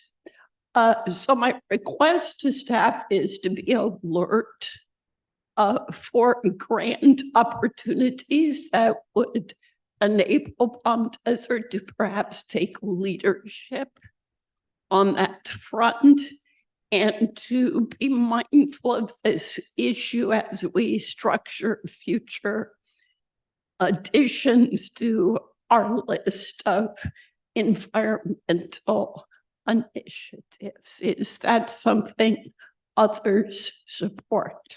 I support, Madam Mayor. Yes, all around. Okay, thank you. This is the time for comments from the public about non-agenda items that you wish to call to our attention. You may use up to 3 minutes. Will be foreclosed from responding, since the rules require us to give notice of things we discuss. Mr. Mayhew, would you again give brief instructions to those on Zoom? For those on Zoom, if you want to participate in public comment, please click the raise hand button on your computer or smartphone.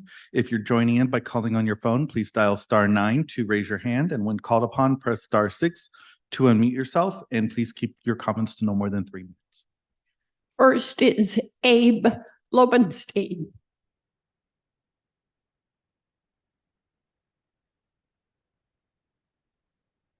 Next is Brad Anderson. This is your time to address non-agenda items. Hi, Brad Anderson, not Abe. I currently live in the city of Ransom Rouge. I wanted to just take a moment of your time to speak about a few items concerning, I guess, public participation, Brown Act, and meetings and aspects of that nature. This morning, I got to attend the countywide oversight board, which was conducted, a remote meeting conducted in Palm Desert. I suspect, hopefully, I guess I suggest that a lot of people from the city should really participate in that meeting, because I've gone 2 times now, and I'm the only one in that room with the mayor here. And I'm sure she'd rather have some other company than myself at that meeting. And the reason I'm bringing that up is because they passed a bylaw today that's going to have different remote meeting locations. And I'm opposed to board members, city council members, just willy-nilly using remote locations to attend boards, commissions, and committees, meetings in that nature, because they're appointed or elected officials, and they should be accountable to the residents that supported them from the beginning by being in one location and not spread all over the area.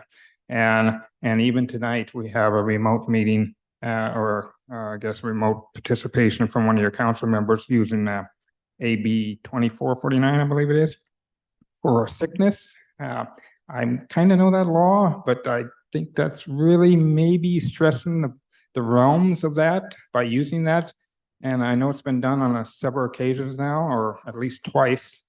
And I think even the AB 361, you remember that, the remote meeting where people could remotely participate. Actually, this whole chamber got remodeled during that time when they could have easily had meetings in person. And I guess that's where I'm going. And one more thing, a couple more things, sorry. The agenda itself, I mean, I noticed things were pushed around quite aggressively, where your public hearing was abruptly placed at the beginning of the meeting. I know the mayor can do that, but I guess it's an ongoing factor, and public participation that was talked about before. Now, I go to meetings later, because if I'm calling in as a cost factor, and I can't be the only one because of that. So when you move things around aggressively like that, public participation may wane, where people don't know about it, or people expect to come later and catch that hearing, and now they're out of luck. They won't have to be, they can't provide public comment on that. And that's all I have. Thank you. Just so you understand, we are required to notice a specific time for the public hearing about redistricting to facilitate public participation. So we held it as close to the published time for that issue of 4:30 as possible. It was not an exercise of discretion. Next is Raven Kyle Weiss.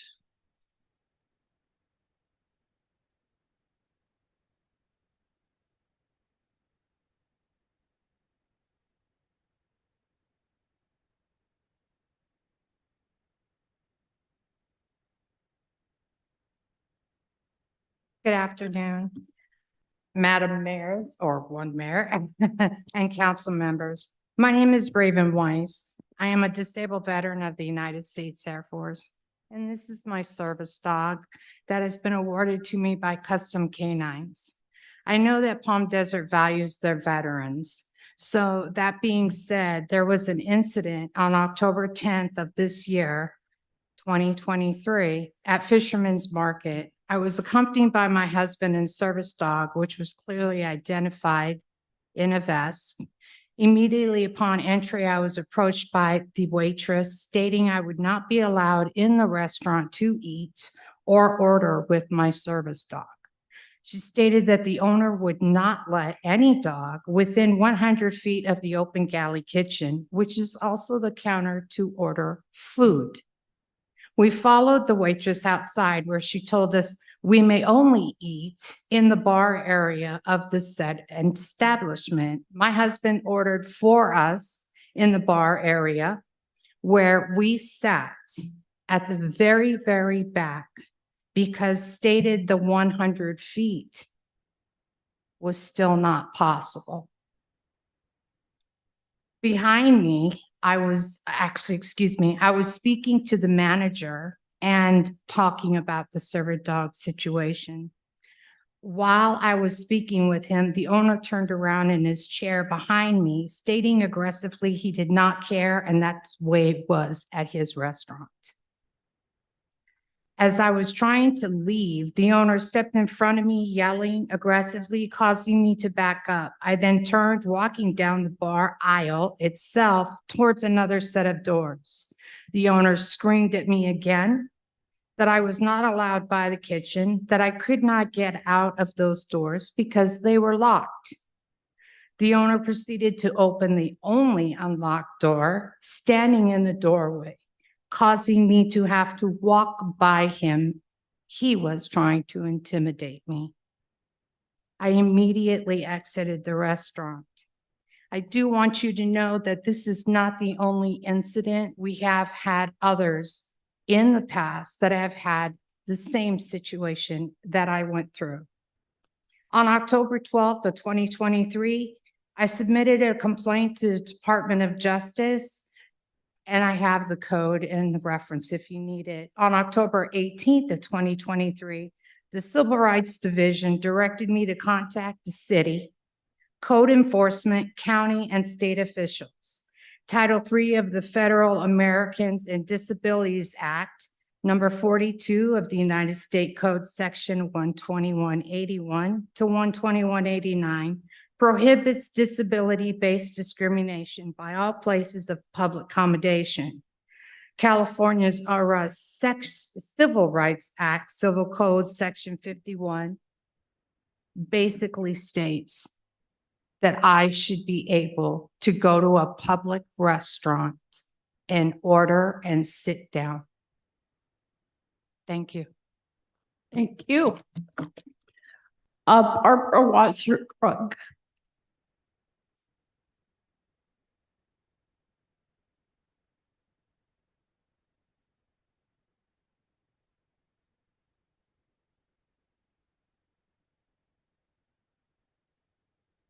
Thank you. Good afternoon, Mayor and City Council members. My name is Barbara Wasser-Krug. At the previous City Council meeting, I mentioned some examples of the massive sea of technology that is surrounding us in Palm Desert and the radiation, electronic, and magnetic toxic effects to our health and our environment. Today, I would like to focus on the smart technology of 5G, also known as fifth generation wireless technology. 5G is being sold to us as an upgraded technology that will make our internet and our phones work faster and better. However, that is not true. This is a marketing ploy from the telecommunications companies, and they are additionally well aware of the multitudes of health problems that 5G radiation directly causes. In fact, this electronic warfare already has a 60-year market share. This information has been hidden from the gullible, unsuspecting public, while these companies are masquerading as modern technology efficiency. The wireless industry representation, they were asked if they had done any scientific research and data on the technology's potential health risks or the links between 5G radio frequency and cancer. They conceded they had not. They were also asked how much money they had committed for ongoing independent research. None could be confirmed. Regarding the effectiveness of the FCC regulations, they have not exercised due diligence to manage the exposure limits of 5G that protect against negative health effects on us. The FCC is still going by the outdated standards of the Telecommunications Act from 1996. These standards have not kept up with our rapidly advancing technology of today. Additionally, in 2019, the FCC implemented their FAST plan to auction the upper gigahertz bands. In particular, the 60 gigahertz specifically stops humans from absorbing oxygen, therefore being lethal. I would suggest that the FCC may be a criminal captured agency. I previously mentioned that 5G is a smart technology. SMART stands for secret, militarized, armaments, and residential technology. Armaments means a battlefield intelligence data system, including a supply of war materials. I suggest to you that 5G is a silent weapon in a quiet war. 24/7 virtual surveillance and monitoring perimeters using 5G are being built to completely surround us right here in Palm Desert. And they are ultimately one of the pillars used to controlling us in smart cities, also known as 15-minute cities. We must not accept this horrific danger and encroachment into our lives. And just very quickly, as of yesterday, the front page of the Desert Sun had a warning from the state of California about license plate reader, the police sharing the data that I have been talking about for the last few months. Thank you. Thank you. Judy Garland.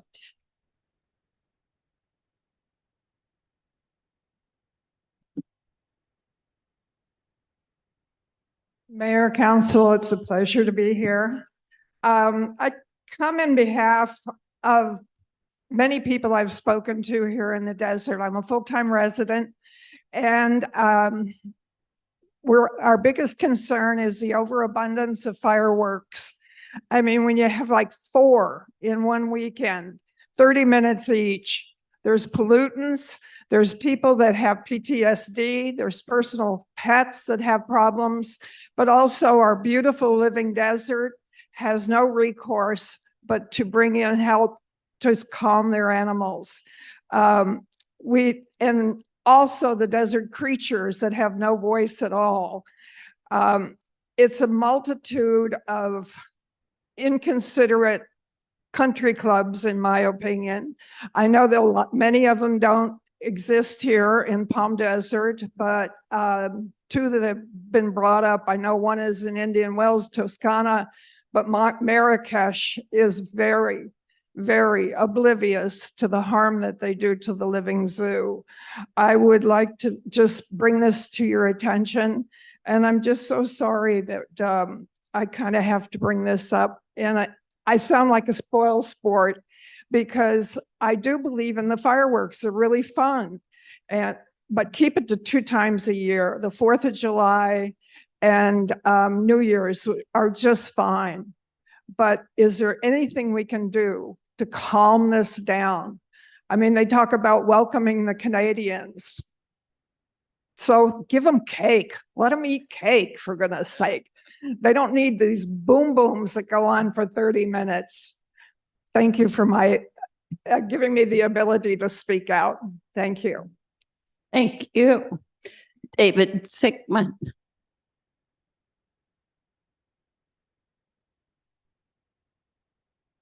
Heather Cochin.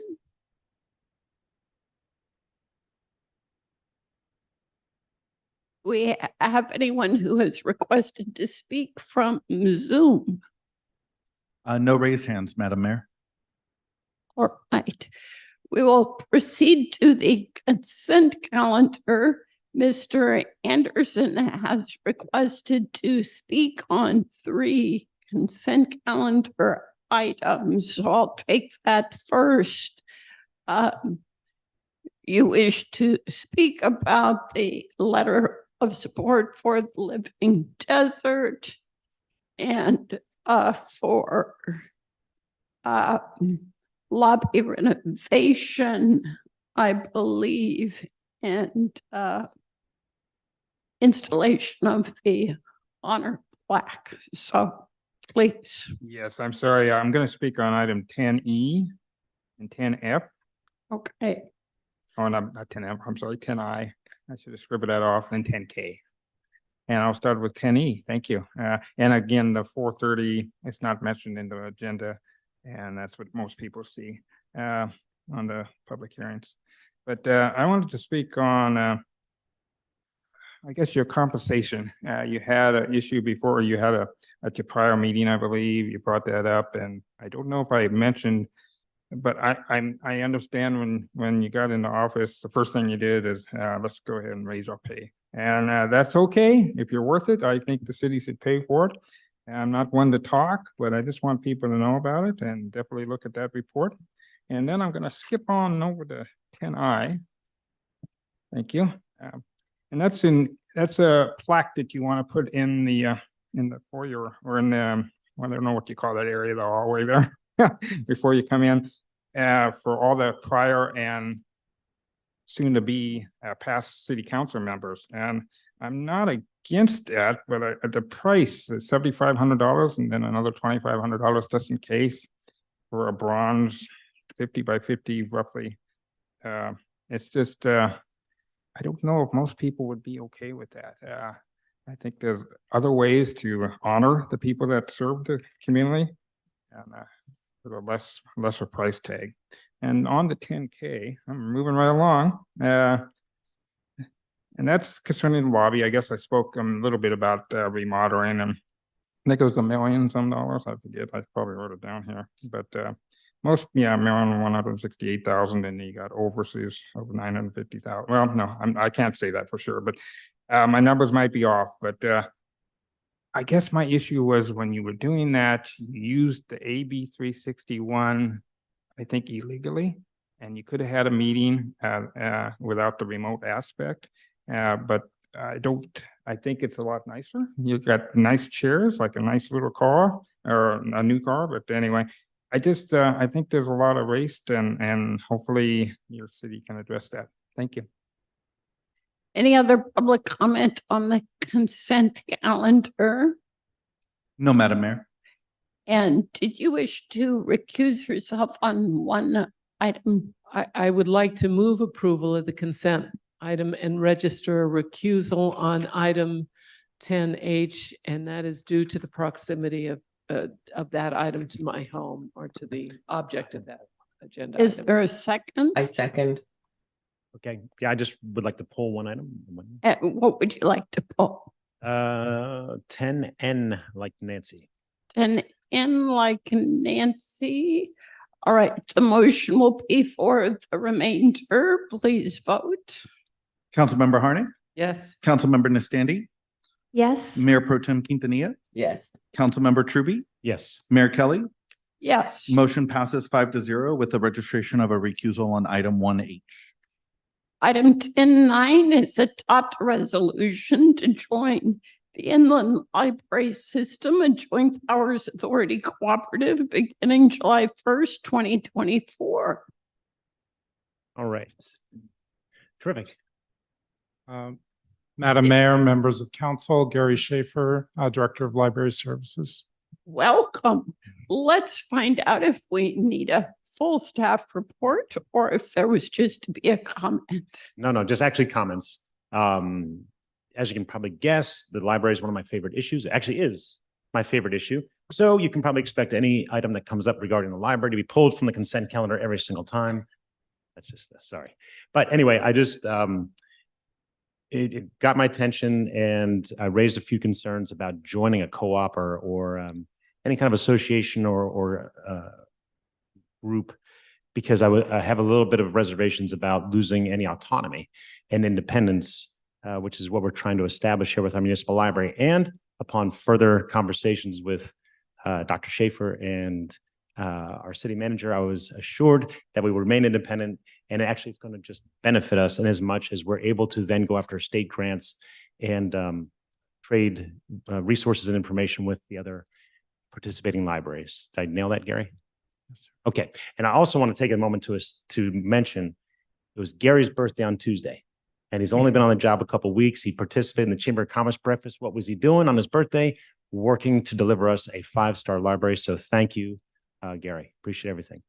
Thank you. Thank you. sir. And do I understand correctly that this Joint Powers Authority is essentially the vehicle through which we assure library sharing of resources? So we'd be pretty unwise to fly without it. Yes. Okay. Are we ready to vote? Thank you. Let's do so. I'm sorry, I need a motion and a second. Move. I will make a motion to approve the consent calendar. Just this item. Oh, I beg your pardon. Move 10. forward, approve item 10N from the consent calendar. Thank you. Second. Second, Councilmember Harnick, yes. Councilmember Niscandy, Yes. Mayor Pro Tem Quintanilla, Yes. Councilmember Truby, Yes. Mayor Kelly. Yes. Motion passes 5-0. Item 11A, approve a contract with California State University San Bernardino School of Entrepreneurship for the operations of the Palm Desert iHub. May we have the staff report? Yes, good evening, Mayor, members of the City Council, Eric Sayad, Director of Economic Development. Today, we are presenting to you a new contract with the California State University of San Bernardino School of Entrepreneurship. To reiterate or to go over some of the history here with the Palm Desert iHub, this was approved by the City Council in 2018 with the goal of attracting technology-based startup businesses and promoting creation of high wage earning jobs and to look at ways of diversifying our local economy. Really, the iHub, which opened in 2021, has really been focused on business development with some focus on technology firms that have come through the system. We currently lease a 10,000 square foot space along Cook Street across from the Palm Desert campus. And right there, it shows that the city's commitment to this program is nearly $500,000 annually. Right now, our lease runs through February of 2027. And if we get to the next slide, we had earlier this year extended a contract with the Coachella Valley Economic Partnership to continue operating at the iHub. They have been the operator since we have opened that center. To offset some of those expenses, we have subleased about 3,000 square feet to the CSU school for classroom and for some of the programming that they do through cybersecurity.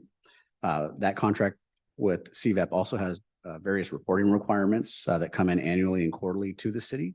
The contract does allow us to terminate it within 30 days. But when we came back earlier this summer, one of the questions that the council asked staff to maybe look at was what other operators may be out there to operate the iHub. Next slide. So in staff's research, an iHub is actually an official recognition or designation from the state governor office on economic development. In 2019, there were 13 iHubs. Recently, there's been a recognition of 10 iHubs. These iHubs really are to stimulate partnerships, build equitable and inclusive entrepreneurial ecosystems throughout the state, close some of the private investment gap, and to help accelerate transition to clean energy and renewable energy. In our research, the iHubs that are around the state are mostly associated with universities, such as the University of Pacific, Cal State Fresno, UCLA, and USC participate one in LA. And so we started to look at our own local university here and how maybe we could partner with them for the iHub. Next slide. So today the proposal is to enter into a contract with the School of Entrepreneurship with the California State San Bernardino. We have Dr. Ezekiel Benias here in the audience today. And he, along with Dr. Michael Stoll, would be co-directing the program here at the iHub. Part of the partnership that they're bringing to the city of Palm Desert is to work with the Small Business Development Center, as well as the Women's Business Center, to bring a whole set of programming to the Palm Desert iHub. And we'll get into a little bit more than what's listed here. Next slide. Really, this is a new focus on entrepreneurship with a whole series of an entrepreneurial program that would be put in place, including a focus for some bilingual classes. There's a mini MBA program to focus on business growth and development. There's a startup program. There's boot camps on finances, and because of the school's access, hopefully a use of student consulting teams that could participate through this process. Next slide. Continuing with the contract as it is today with CVEP, there are still quarterly and annual reports that will focus on a number of things that are going on and events at the iHub itself. Next slide. This slide here shows the reporting requirements that are currently in place and shows now with the new contract some of the things that have been expanded upon, including client economic impact.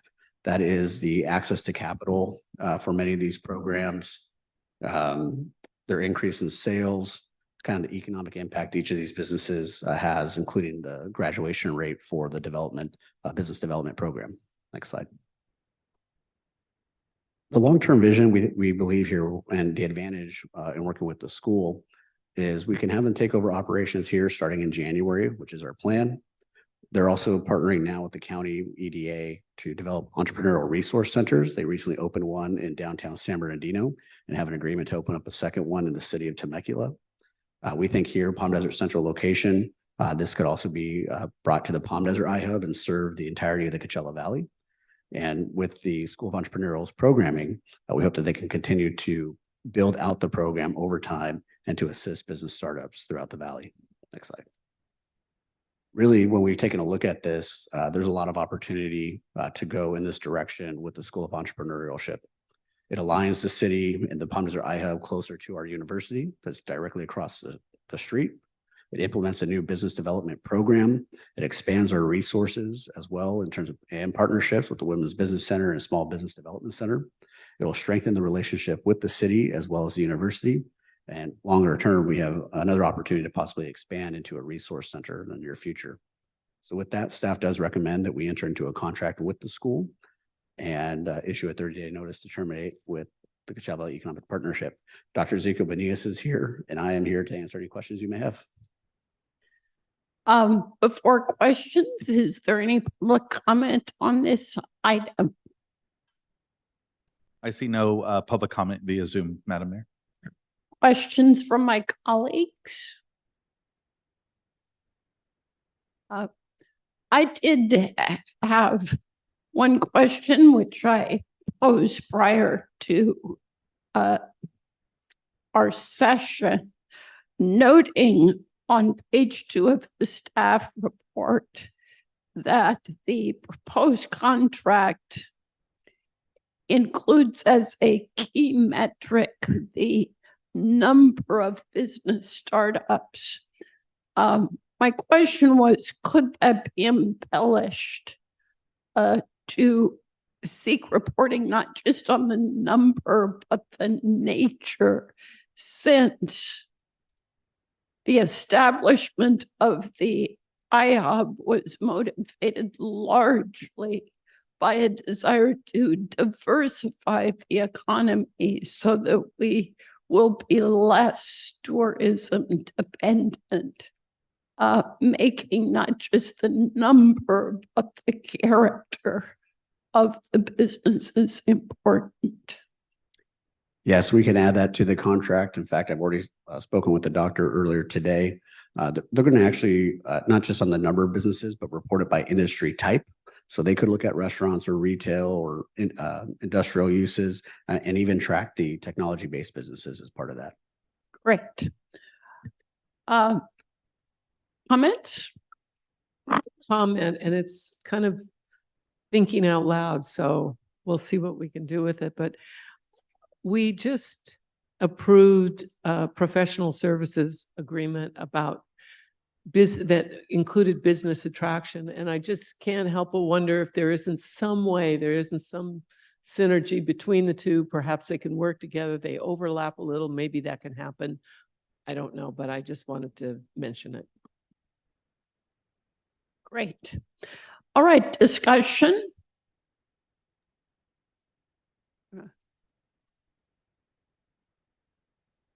Madam Mayor? Oh, yes, Mayor. Thank you. Thank you.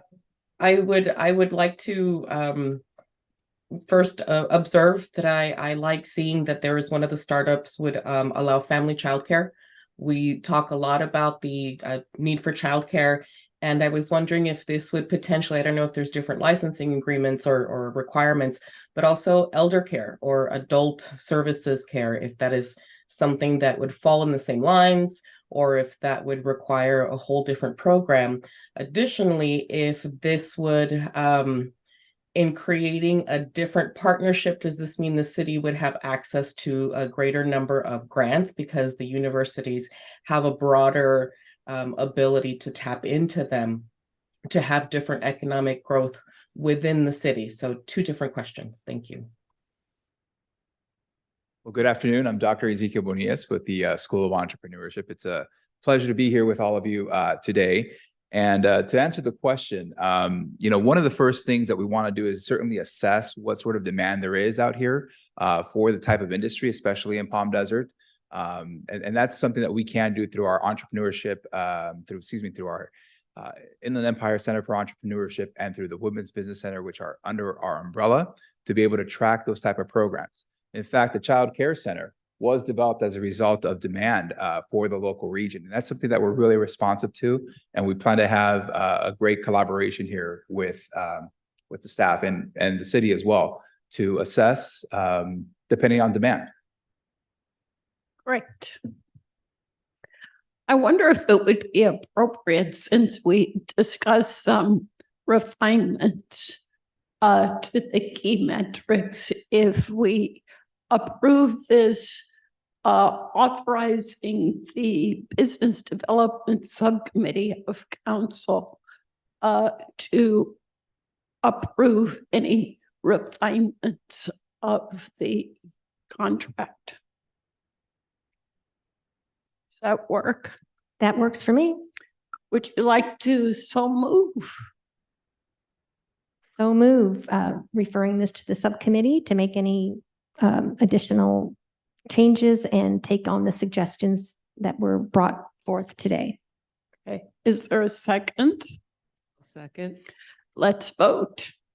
Councilmember Harnick. Yes. Councilmember Nestandi. Yes. Mayor Pro Tem Quintanilla. Yes. Councilmember Trube. Yes. Mayor Kelly. Yes. Motion passes 5-0.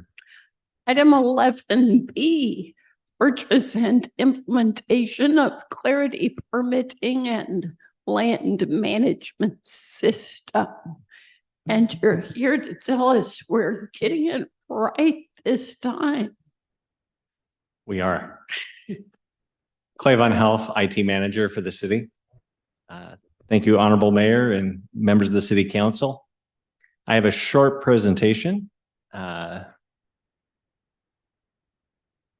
the land management system.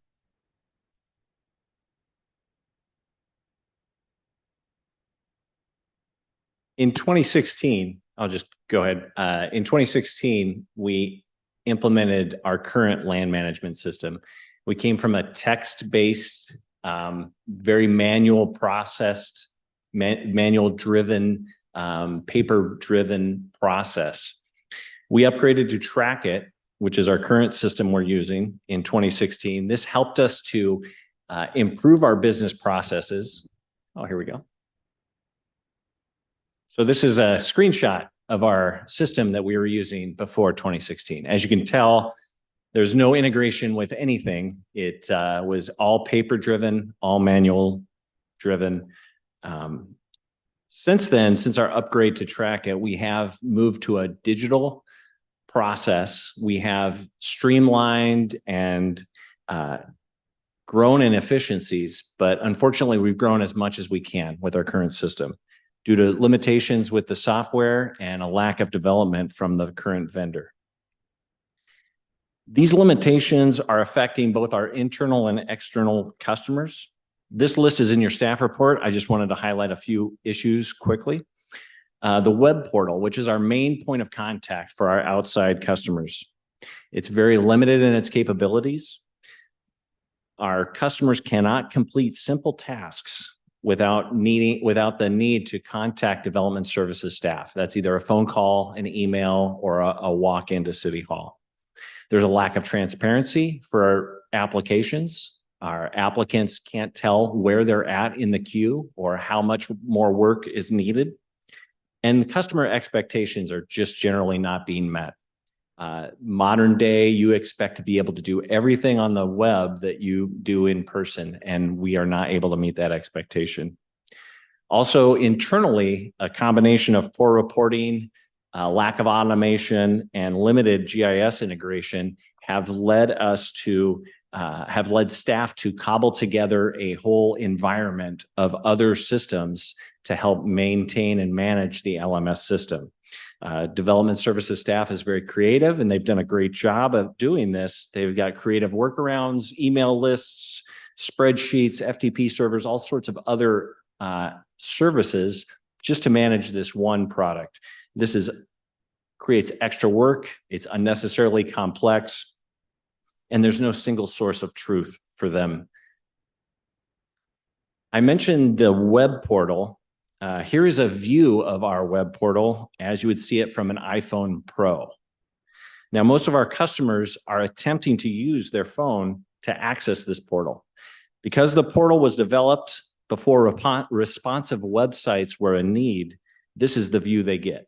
So contractors at the job site trying to schedule an inspection, unless they have very small fingers, are going to need to call development services to get that inspection scheduled. Creates unnecessary contacts with development services. We've contacted the vendor. They have no roadmap or plan for updating this software. Clarity Solution solves the limitations with our current solution. It provides a robust public portal, completely responsive to whatever device you're using, and completely capable. We are in complete control of what information is shared on the public portal. It's highly integrated with GIS, will allow for robust reporting, better transparency. It's fully functional for our field staff. They will have the same access in the field as they do in the office. Highly customizable and has robust automation capabilities. So we'll be able to get rid of all of our extra systems that we have thrown around the current LMS. Staff recommends approval of the purchase and implementation contracts for the Clarity LMS. Development services staff and I are available for any questions, and there's also a representative from Clarity on hand. Excellent. Any public comment on this item? No public comment, Madam Mayor. Questions, comments, or motions from council? Sounds like a really good idea, so I would move the agenda item as presented. I will second that. Please take the, I excuse can me, comment. Mayor Pro Tem. Oh, thank you. I know it's hard because I'm off on the side. My only comment is when I saw the first part of the presentation, I thought how cute. Your first graphic is a DOS. I can't believe that that's what you were using in 2016. So I fully support that you get updated to something that is integrated. And I fully support, my goal is always to say everyone is using things that are mobile based. So I greatly appreciate that you are making it easier for small businesses that don't have a home office to do it in a traditional computer. So I'm greatly supportive. I think this is wonderful. Thank you. Please take the vote. Councilmember Harnick. Yes. Councilmember Nistandi. Yes. Mayor Pro Tem Quintanilla. Yes. Councilmember Tribby. Yes. Mayor Kelly. Yes. Motion passes 5-0. Item 11C, approve an extension to the dining deck program and direct staff to research a potential fee for the use of the right of way. May we have the staff report? Yes, good evening, Mayor Kelly and members of the City Council. My name is Vanessa Mager, Management Analyst in the Economic Development Department. Before you is a request to approve a 2-year extension to the temporary outdoor dining deck program, approve updates to the current outdoor dining deck design guidelines, and direct staff to return to a future council meeting to propose a new outdoor dining deck fee. Before you is a brief outline of how the temporary outdoor dining deck program began. As you might remember, the program started in 2020 when the state first introduced COVID-19 pandemic relief bills, which allowed restaurants to operate under specific health and safety measures inclusive of outdoor dining. The state continued to extend the COVID-19 pandemic relief bills, which the city followed in suit of those extensions. The city's current temporary outdoor dining deck program has been extended and will sunset on June 30th, 2024. Over the summer, staff became aware of a new bill, AB 1217, which would extend the outdoor dining deck program until July 1st of 2026. And on October 8th, Governor Newsom signed that bill into law. As we've been monitoring AB 1217 and the potential approval of the state's extension, staff has reached out to several stakeholders, listening to both the pros and the cons. During these meetings, we've met with the Palm Desert Restaurant Association, current dining deck operators, the El Paseo Business Improvement District Board, and the Economic Development Subcommittee, as well as taking notes of public comments shared on our city social media channels. This has prompted today's current request to extend the city's temporary outdoor dining deck program to align with the state, so June 30th of 2026, and to update the outdoor dining deck design guidelines and to seek a direction on the outdoor dining deck fee. After the meeting with the different stakeholders and researching other cities' best practices, staff recommends adding the following updates that you see on the screen and that are included in your staff report. As you can see, we recommend that the administrative paperwork updates, like the new TUP, the revocable license agreement, those go into effect on July 1st of 2024. This way we continue to honor the current program holders that we already have. And then as the updates that pertain to safety and aesthetics, including quarterly inspections, we recommend that those go into effect starting January of 2024. This should allow operators ample time to repair any minor deficiencies and to make any necessary modifications prior to the full swing of season. Finally, the last piece of today's request is seeking council's direction on a dining deck fee consideration. The table on the slide shows what other cities in the Coachella Valley and around Southern California have implemented for an application permit fee and or right-of-way use fee associated with their outdoor dining deck programs. I do want to make note that the table that you see before you is updated from that included in the staff report. We have included the city of La Quinta, who we did find has a temporary program with the TU permit fee only. They currently do not have any operators operating underneath this program. And then I did want to make one note also under Palm Springs, the land use permit fee in the staff report shows monthly. I've updated that is annually, so that was my mistake in typing that report. Currently, our TUP for outdoor dining decks is $0, as this was an exemption given during the pandemic. The standard minor TUP is $89. Staff would like to see if, as a council, you would like us to further look into associating a cost to the TUP that would cover the staff time needed to review and inspect the dining decks, as long as they are in use, and or work on an analysis to determine a per square footage fee. Both options would come back at a later date for your consideration. And myself, planning and building and safety are here to answer any questions, as this was a group effort.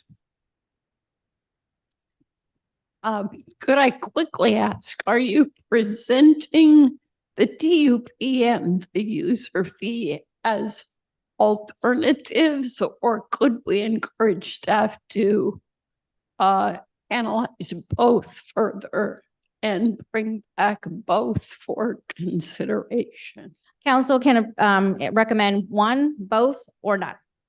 Great. We do have one request for public comment on this item. Mr. Gustavo Ungo.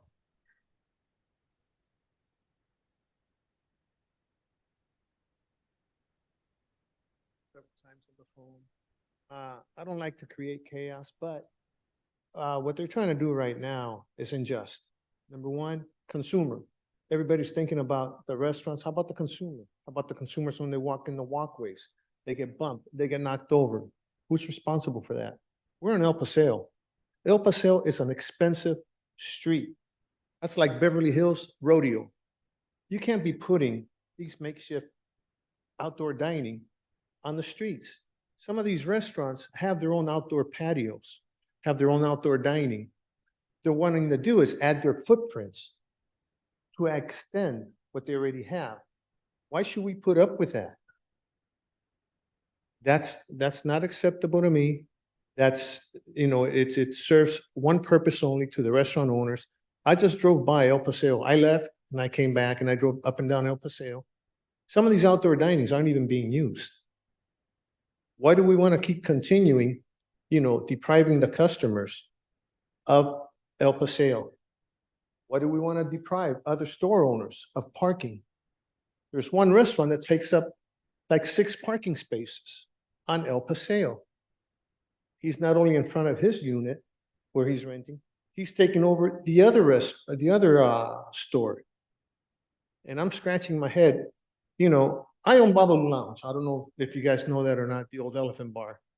And I try to get a permit when they tore down the parking lot to do valet parking.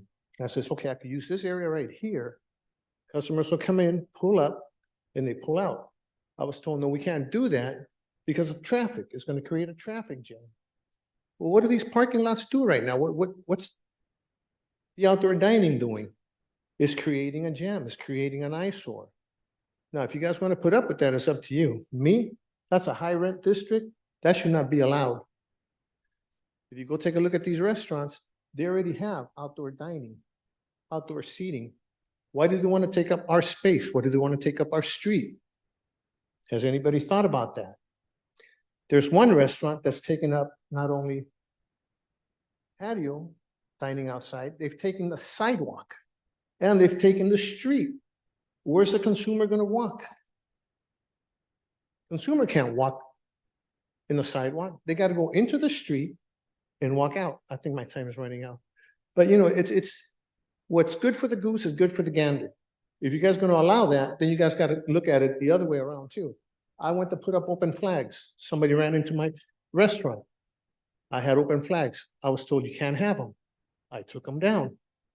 So why should these people have the benefit of these parking in the streets and I can't have the benefit of putting my own open signs? Thank you. And thank you for waiting. Questions or comments from council? Please. I have no questions, but I do have a couple comments, and one of them is we're allowing faux foliage, fake plants, and I would request that that is taken out of the guidelines, that there should be no fake plants. And I would like to tighten up some of the language to make it a little easier, a little more efficient for any applicants who wish to have a dining deck. And I want to make sure that we look at our guidelines because some of our decks look great at night and not day. So those are my only 3 comments. Good job on this. I know it's been a lot of work, and thank you. Mayor Pro Tem. Thank you, Madam Mayor. I hear the gentleman that made the public comment. Those are some of the same things I have heard. There was another restaurant owner that I spoke to who faces 111 and was saying that they feel that it is unfair for restaurants to use the right of way, that it is additional publicity for them as people are driving by. It catches the eye a little bit more than it would for restaurants that aren't taking advantage of it. So I think that since excuse me, I think that since they are continued, or the continuance is being allowed under the new assembly bill, that perhaps we need to look at setting an application fee to offset the fact that some of these businesses are truly, in fact, benefiting greatly by using the right of way. I think that as staff has mentioned, that it is costly in staff time to go and check out compliance. And as Councilmember Harnick mentioned, not only during day, but also during nighttime to assure that things are being done not only safely, but cosmetically. Thank you. And I believe both of the proposed fees are appropriate at this time to be responsive to the concerns expressed. As to the nature of the TUP fee, I would think it appropriate to incorporate this within our general structure. So if we're doing a study generally to make fees represent staff time, fine. But it shouldn't be particular to this kind of TUP.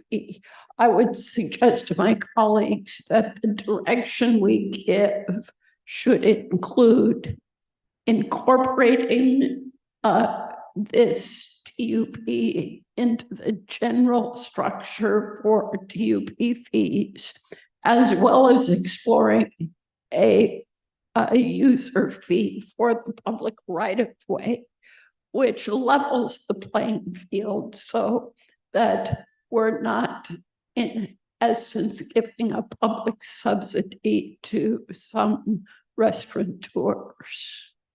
Councilmember Nestante. Well, I was basically going to bring up the TUP and have it part of the general plan with, so that was going to be my comment, and I could support you if that was that a motion that you were making? Let's hear from others too. Councilmember Truppi. Sure. These dining decks were established in response to a health emergency that, as far as I'm concerned, is over. So I'd be perfectly happy to let the thing expire June 30th, 24 and remove them. Thank you. I appreciate staff's effort to get comprehensive input.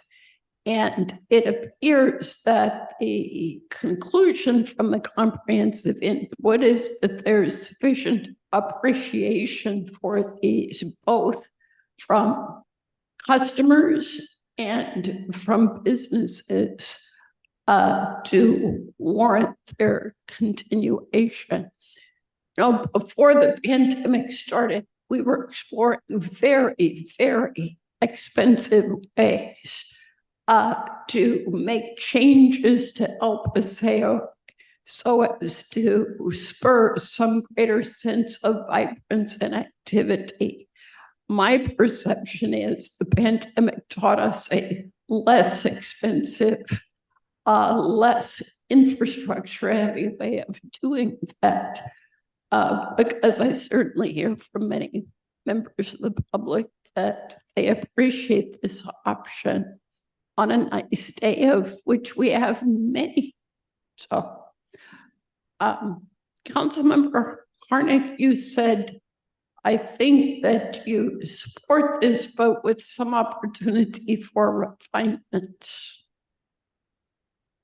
Well, you said that far more eloquently than I did, and that is what I said. So I would, are you ready for a motion? Yes. Okay. Mayor, can I say one more thing? Yes, please. I would also like to assure that not only the TUP, but there be a separate application fee, because staff may not approve every single one, and we need to respect the time that it'll go through for each of the applications and the time required to verify.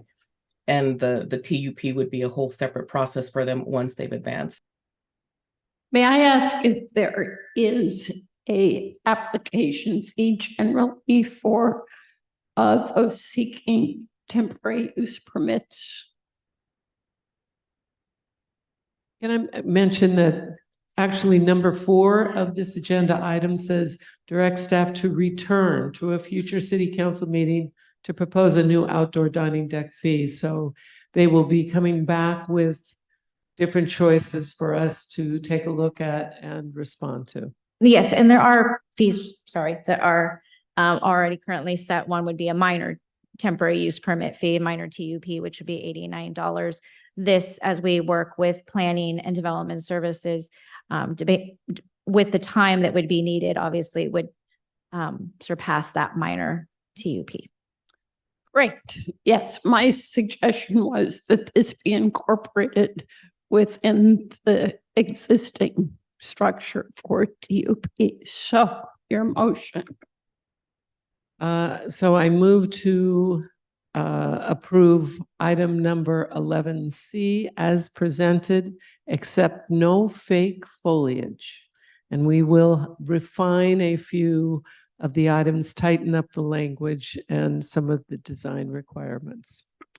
And what's the process you propose for refining language?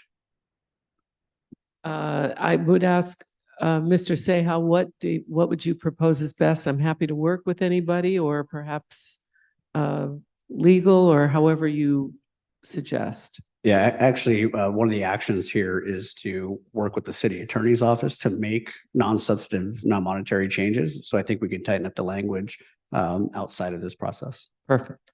All right, so any council members who have non-substantive changes to suggest may make those to the city attorney. Is there a second to the motion? I'll second the motion. Please vote. Councilmember Harnick, Yes. Councilmember Niscandy, Yes. Mayor Pro Tem Quintanilla, Yes. Councilmember Trube, No. Mayor Kelly. Yes. Motion passes 4-1. Item 11D, Housing Authority, approve a modified contract for affordable housing compliance and property management services with Falkenberg Gilliam and Associates, Inc. Honorable Chairman, members of the Authority Board, Jessica Gonzalez, Housing Manager in the Finance Department. The request being presented for consideration will approve the modified contract with Falkenberg Gilliam and Associates. On October 12th, the Authority Board approved the award of contract to Falkenberg Gilliam and Associates for affordable housing compliance and property management services of the Housing Authority owned properties portfolio. Upon attempting to obtain and secure liability coverage, Falkenberg Gilliam and Associates requested modifications to the provisions of the contract, primarily the insurance requirements. Staff has been working with FGA, and modifications to the insurance requirements have been agreed to. To briefly highlight what has been modified, it's okay. In your staff report, in the staff report, there is a table highlighting those items that were modified. The first one, the first two items are section 24 and 25A that were requested from Falkenberg Gilliam and Associates to be modified. Section 24 describes the required indemnification section. Originally, the contract required that FGA would be, and I apologize, just for the sake of tongue twisting, I will refer to Falkenberg Gilliam and Associates as FGA. FGA was required to indemnify the city and the authority. The modification made to the proposed contract to be approved is city and the authority would be the ones now indemnifying FGA, except for those in those instances where losses arise out of FGA's sole negligence. Section 25A describes the required general liability coverage. Originally, the term required that the general liability FGA provide and obtain was $2 million and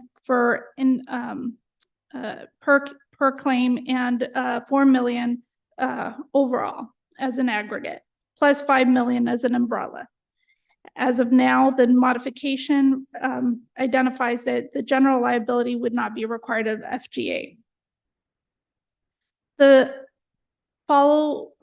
section 25C describes professional liability coverage. Although no request was made to be modified, the authority has requested that the professional liability be increased to $2 million per claim versus what it originally stood at $1 million. There's also an additional change that has been added by including a new section 25G. This new section adds on a requirement of employment practices liability in the amount of $1 million to $1 million to cover employee practices. Overall, in addition to that, we have also added an addendum to allow us to be able to have a transition period between FGA and RPM, our current contractor. The November 15th Housing Commission meeting was canceled due to lack of quorum, and the modifications in these sections to the contract were not reviewed by the Housing Commission. They will be presented at their next regularly scheduled meeting as an informational item. Staff recommends the Authority Board approve and accept the proposed request.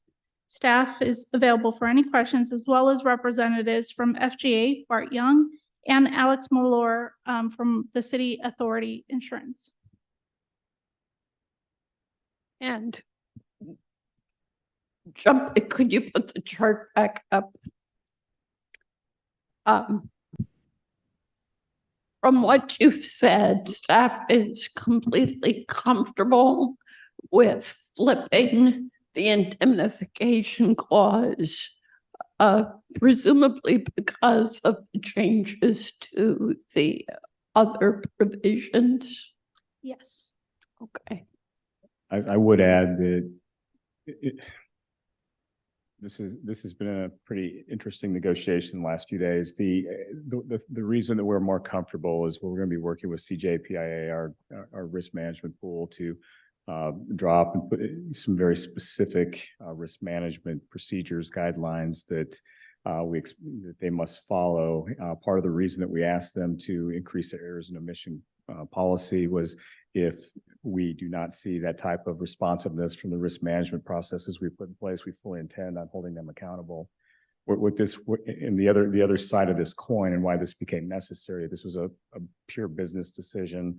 We've got facilities that are aging, infrastructure degrading, and it was scaring the bidders out there. So we were trying to get on top of that, as you all know, with our deferred maintenance. We've been very aggressively assisting Jessica in that vein, but that was the single point of concern with them, was the exterior maintenance issues and interior maintenance issues with an aging housing form. So our way of dealing with it, and we worked very closely with our city attorney and our insurance providers, was simply to drop new processes they must follow and have the appropriate insurance in place should they not follow those to protect our interests.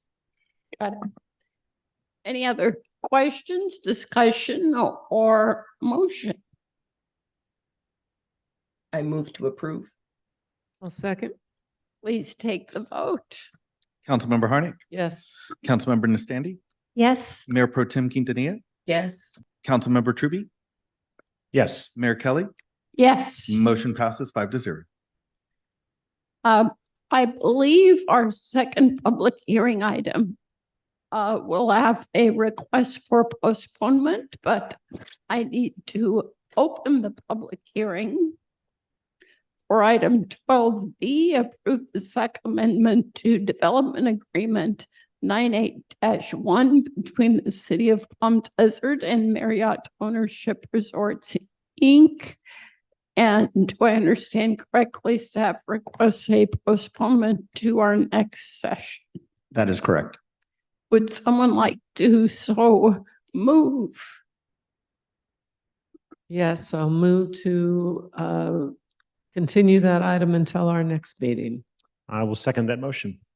And before we vote, let me just check to see if anyone is here to speak to this item this evening. No public comment, Madam Mayor. And I will close the public hearing and we will take the vote. Councilmember Harnick. Yes. Councilmember Nastandi. Yes. Mayor Pro Tem Quintanilla. Yes. Councilmember Truby. Yes. Mayor Kelly. Yes. Motion passes to continue this public hearing to the council meeting of December 14th. That concludes our business for tonight, and I will see you all Saturday at the Party in the Park.